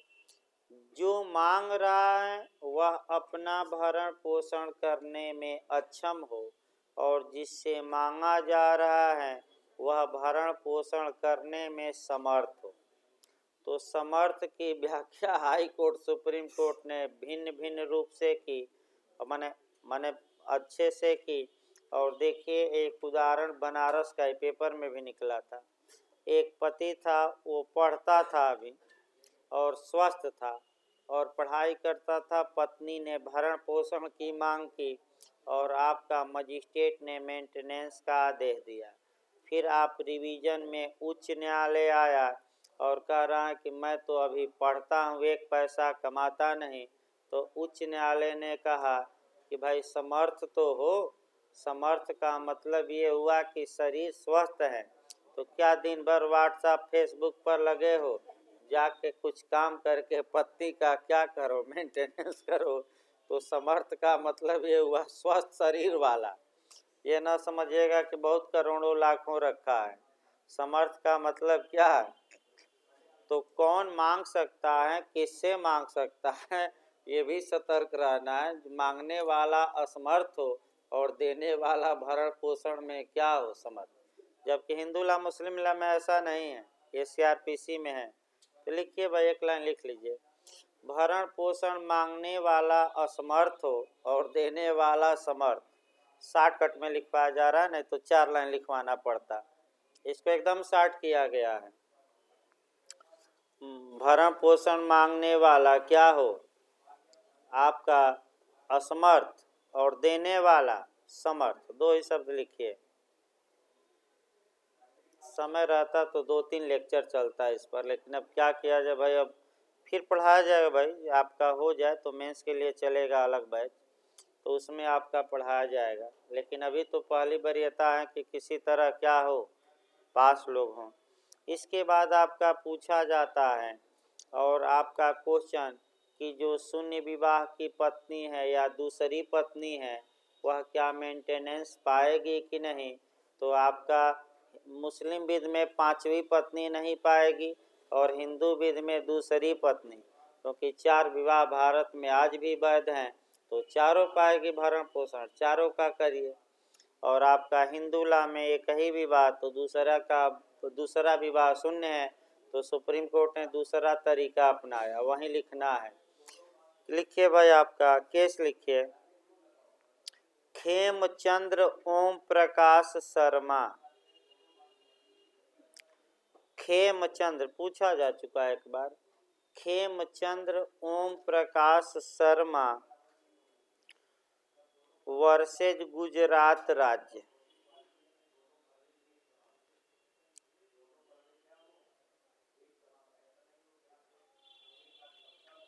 लिखिए, हिंदू विधि के तहत दूसरे विवाह की पत्नी भरण पोषण की हकदार नहीं होगी। हिंदू विधि के तहत दूसरे विवाह की पत्नी भरण पोषण की हकदार नहीं होगी, लेकिन बच्चे हकदार होंगे। बच्चे पाएंगे उसके, ये भी पूछा जा सकता है, बच्चे हकदार होंगे। लिख लिए। इसके बाद आपका बनता है क्वेश्चन, अच्छा ये दूसरे विवाह की पत्नी मेंटेनेंस तो पाएगी नहीं, तो सुप्रीम कोर्ट ने कहा जाता है ना, कान सीधे न पकड़ कर टेढ़े पकड़ लीजिए। आपका टेढ़े पकड़ा और कहा कि भाई पति दूसरी पत्नी को प्रतिकर दे, कंपसेशन दे, भरण पोषण नहीं क्या दे। एक लाइन लिखे, दूसरी पत्नी प्रतिकर पाने की हकदार होगी, क्योंकि विवाह तो शून्य है तो मेंटेनेंस का प्रश्न ही नहीं उठता। दूसरी पत्नी भरण पोषण पाने की हकदार होगी, लिख नहीं प्रतिकर, देखिए भाई प्रतिकर पाने की क्या होगी, हकदार। अगला क्वेश्चन आइए आपका, देखा जाए आपका अगला क्वेश्चन इसमें समर्थ, हाँ सौतेले माता पिता भरण पोषण पाने के हकदार नहीं होंगे, लिखिए सौतेले माता पिता नहीं है भाई, ये भी क्वेश्चन आ सकता है। देखिए क्वेश्चन का मॉडल कौन बन सकता है कि कौन माता पिता भरण पोषण पाने के 125 में अयोग्य है, दे देगा प्राकृतिक माता पिता, ये भी योग्य है। दे देगा दत्तक माता पिता जो एडाप्ट किए हैं, गोद लिए हैं, वो भी समर्थ है, लेकिन सौतेले माता पिता नहीं। तो अलग से लिख लीजिए, हो सकता है नया मॉडल बन जाए। लिखिए नैसर्गिक माता पिता यानी कि प्राकृतिक, अलग क्वेश्चन लिखिए, नैसर्गिक माता पिता तथा दत्तक ग्रहिता माता पिता, नैसर्गिक माता पिता तथा दत्तक माता पिता, दत्तक माने जिन्होंने गोद लिया है बच्चे को, गोद पर क्वेश्चन बना था एक शायद बार काउंसिल में, दत्तक पर एक क्वेश्चन बना था हिंदुला में, एडॉप्शन पर। दत्तक माता पिता भरण पोषण के हकदार होंगे, ये लिख लिया ना कि सौतेले नहीं होंगे, यानी कि सौतेले माता पिता को कानून भी क्या मानता है, सौतेला समाज तो मानता ही है, और लाख आपका कई फिल्में बनी है सौतेले पर, सौतेला सौतेला, भाई समाज तो मानता ही है, लेकिन कानून भी कहता है कि मेंटेनेंस के हकदार, तो समाज कानून दोनों का मिलन हो गया। अगला लिखिए भाई, अगला देखा जाए आपका, अगला क्वेश्चन आपका बनता है मुत्ता विवाह की पत्नी, मुत्ता विवाह जो मुस्लिम लॉ में किसमें मान्य है, तो शिया संप्रदाय के उप संप्रदाय अथना असारिया शाखा में अस्थायी विवाह मुत्ता विवाह मान्य है, यानी कि कुछ समय के लिए मैरिज, और वह पत्नी मेंटेनेंस पाने की क्या होगी, हकदार। यह मुस्लिम विध के तहत नहीं, CRPC 125 के तहत। अगला देखिए भाई, आप पुत्री से भरण पोषण लिखिए, अरबट का मनोहर अरबट केस लिखिए, तो ये भी आपका इस समय पूछा जा रहा है, अंडरलाइन कर लीजिएगा, मनोहर अरबट का केस, बहुत लंबा नाम है, शॉर्टकट में मनोहर अरबट अरबट देखिएगा, उतना लंबा ना देखिए। मनोहर अरबट के केस में यह निर्णय दिया गया कि हल्का तेजी लाइए, यह निर्णय दिया गया कि माता पिता सक्षम पुत्री से भरण पोषण मांग सकते हैं। माता पिता किससे मांग सकते हैं, सक्षम, अक्षम नहीं भाई, सक्षम पुत्री। हाँ, अगर पुत्री नौकरी कर रही है, माता पिता को नहीं देखभाल कर रहे हैं, तो माता पिता मांग सकते हैं, इसमें कोई शक नहीं है।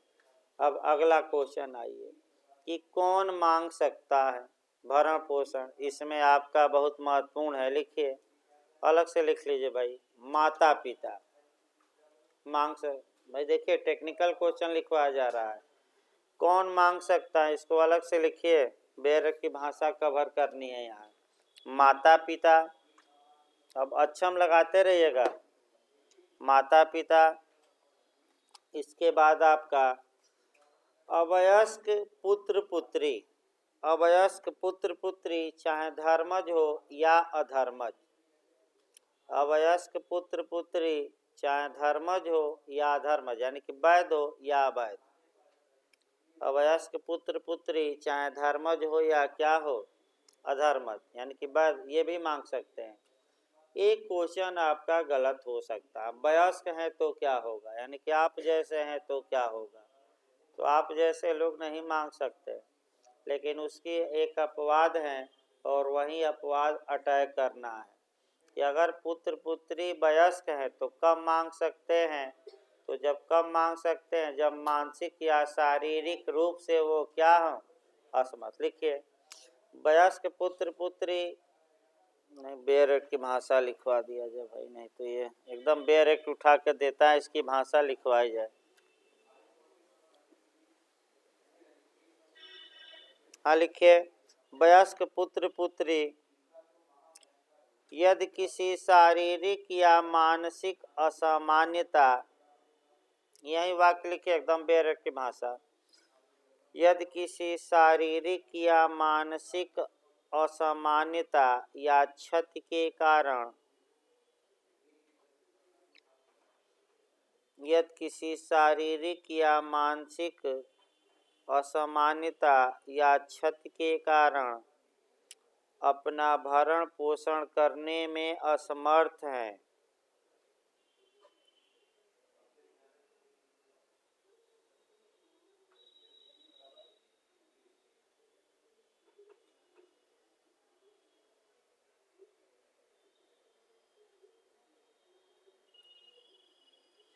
इसके बाद पूछा जाता है अंतरिम भरण पोषण दिलवाया जाएगा कि अंतिम की दोनों।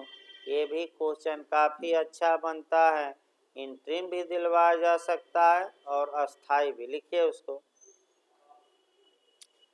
अस्थाई और अस्थाई दोनों भरण पोषण दिलवाया जा सकता है, मैंने कुछ समय के लिए, जब तक मुकदमा चल रहा है।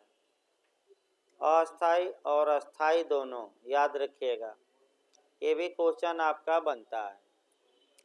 इसके बाद क्वेश्चन जो बनता है वह ये बनता है कि कौन पत्नी भरण पोषण पाने की हकदार नहीं होगी। बहुत अच्छा क्वेश्चन बनता है और इसको हर हाल में लिखिए। लिखिए, निम्नलिखित पत्नी भरण पोषण पाने की हकदार नहीं होगी। ये गलत ना हो, यहाँ से आप निकल जाइए भाई, किसी भी हाल में गलत ना हो। सबसे खतरनाक क्वेश्चन है। लिखिए पहला, जिसने पुनर्विवाह कर लिया हो, पहला अटैक ये करिएगा, जिसने क्या कर लिया हो, पुनर्विवाह।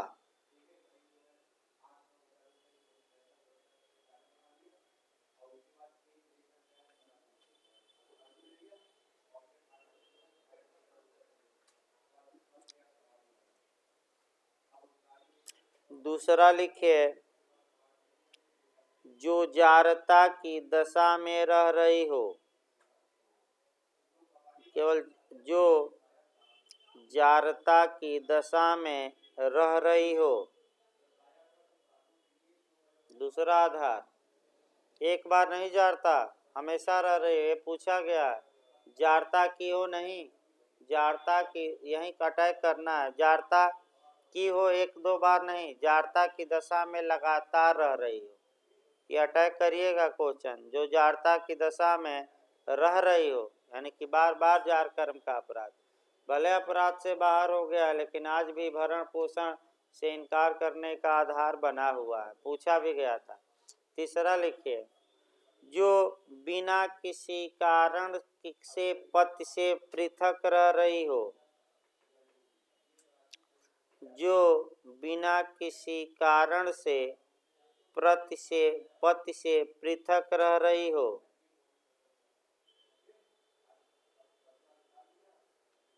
ये भी हकदार नहीं होगी, माने बिना किसी कारण से पृथक न रही है। अगला लिखिए, यदि पारस्परिक सहमत से पृथक रह रही हो, ये भी बहुत म्यूचुअल कंसेंट, तब भी इनकार किया जा सकता है। यदि पारस्परिक सम्मत से क्या रह रही हो, पृथक पृथक,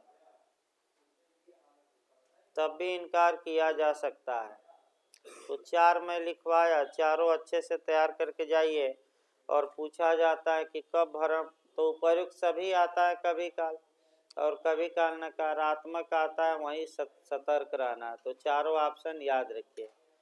इसके बाद आपका क्वेश्चन जो आता है कि पत्नी में कौन शामिल है, यानी कि यहाँ पत्नी जो शब्द आया है वाइफ, कौन शामिल है। तो लिखिए भाई, पत्नी में विवाहिता पत्नी,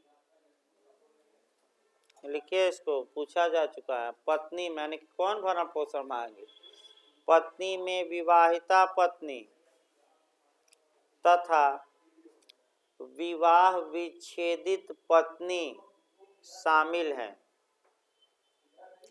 चाहे पति ने विवाह विच्छेद किया हो या पत्नी में, उससे मतलब नहीं है, चाहे तलाक दिया गया हो। हाँ, विवाहिता भी हैं और तलाकशुदा यानी कि विवाह विच्छेदित पत्नी। अब ये है कि कौन पत्नी शामिल नहीं है, ये भी बन सकता है। तो जिसने क्या कर लिया हो, रीमैरिज, यानी कि कौन इसमें नहीं मांग कर सकती, जो रीमैरिज कर ली हो, पुनर्विवाह या शून्य विवाह की पत्नी। जो विवाहित शून्य है तो पत्नी कहाँ से है। लिखिए भाई, ये हो गया ना दो, कौन पत्नी में कौन शामिल है। तो आप सतर्क रहिए, विवाहिता, और अगर डाइवोर्स हो गया है तो वो भी शामिल है। ये ना कहेगा कि डाइवोर्स के बाद अधिकार समाप्त हो गया। एक और लिखिए इसमें पैराग्राफ चेंज करके, यदि विवाह विच्छेद के पश्चात, यदि विवाह विच्छेद के पश्चात पत्नी ने पुनर्विवाह कर लिया हो, तब वह इस धारा के तहत पत्नी नहीं मानी जाएगी। तब वह इस धारा के तहत पत्नी नहीं मानी जाएगी।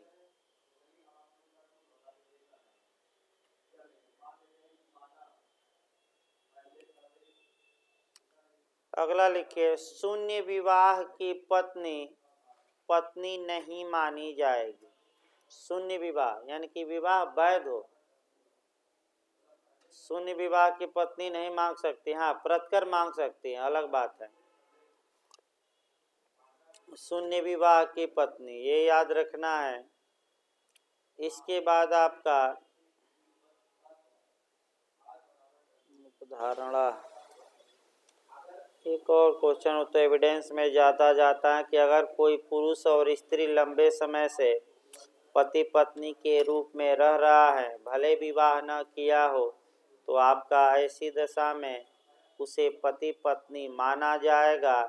और ये केस भी आए, और इसके लिए आपका एविडेंस में सेक्शन पूछा गया था कि कौन सी धारा है नातेदारी के बारे में राय, 50। तो एविडेंस की धारा एक 50 जोड़ सकते हैं। ये क्वेश्चन यूपी एपीओ में आया था समस्या बनाकर।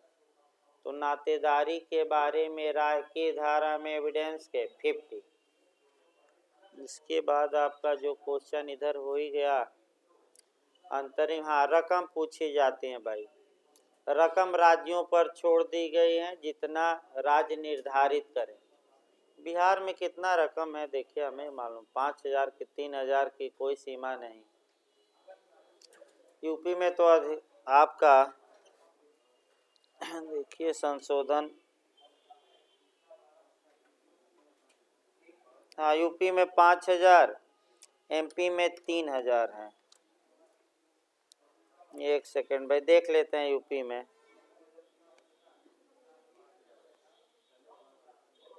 शायद अब हटा दिया गया है क्या ये,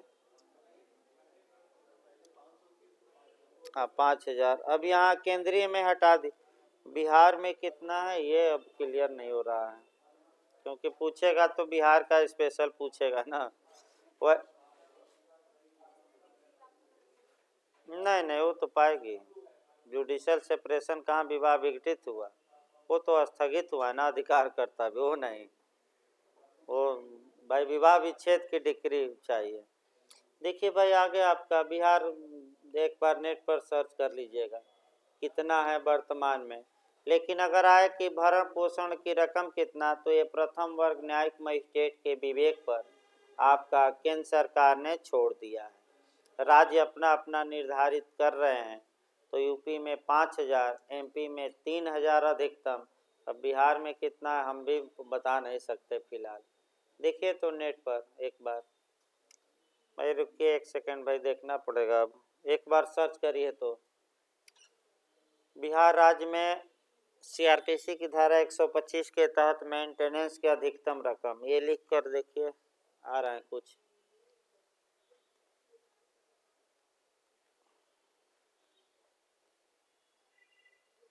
परिवर्तन और क्या बचा देख लें, तब तक और कुछ तो बचा नहीं इसमें।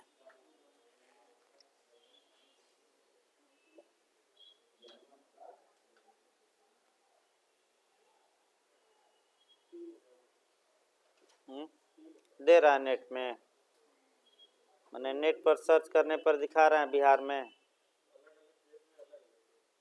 नहीं तो स्टेट नहीं, केवल बिहार देखिए, हम तो बता ही रहे हैं कि अलग अलग राज्य अपना। हाँ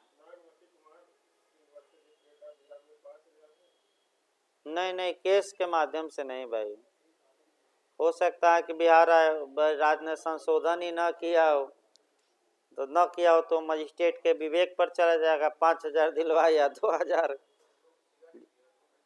हाँ संशोधन नहीं तो भाई उसमें मारिएगा मजिस्ट्रेट के विवेक पर।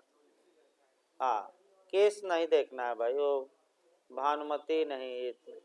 5 मैंने एक लाइन लिखा, अगर बिहार में पूछे तो ठीक है, सीआरपीसी वाला ही प्रावधान लागू है कि मजिस्ट्रेट जितना उचित समझे दिलवा सकता है, कोई दिक्कत नहीं है। राज्य चाहे तो संशोधन कर सकते हैं, लेकिन बिहार ने संशोधन नहीं किया। इसका मतलब ये हुआ। ये इसके बाद आपका बचा अब क्या इसमें, मेंटेनेंस। हाँ समय पूछा जाता है, एक बार और पूछ सकता है तो ज़्यादा जाकर समय पूछ सकता है भाई। समय आवेदन दिया गया है तो एक सेकेंड भाई, 60 दिन है कि कितना दिन है इसमें।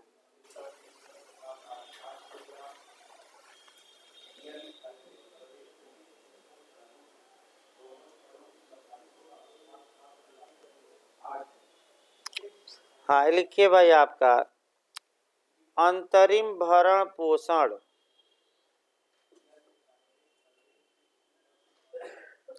अंतरिम भरण पोषण के आवेदन का निपटारा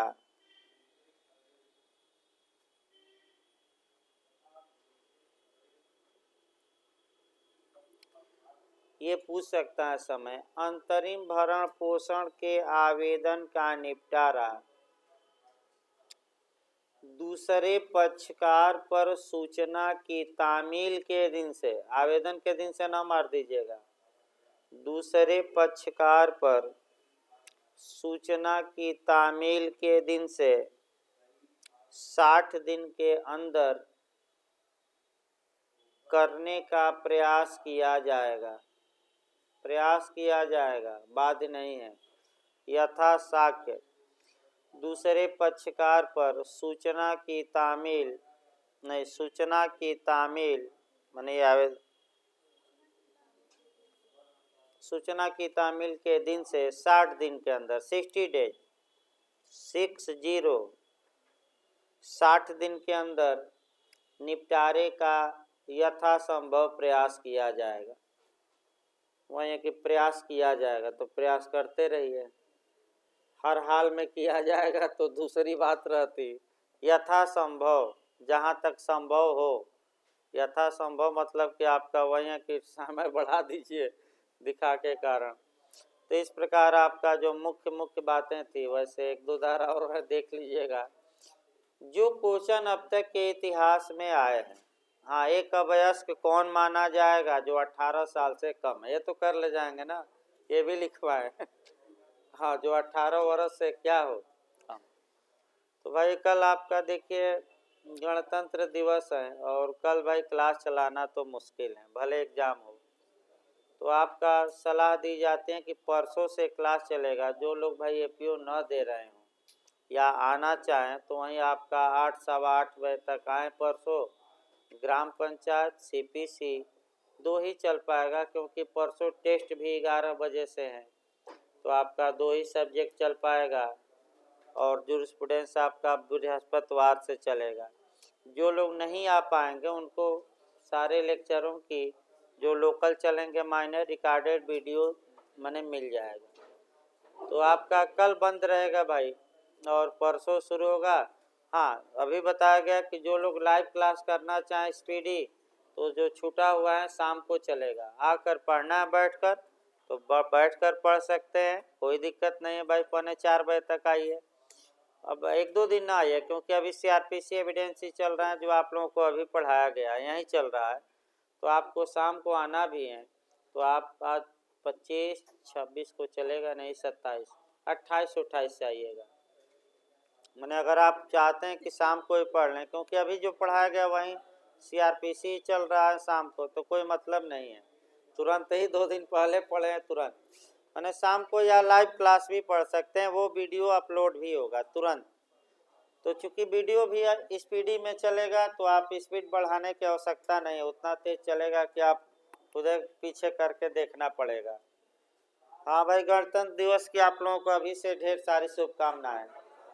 और भाई जो आएगा कोचिंग पर मिठाई पाएगा, नहीं आएगा नहीं पाएगा।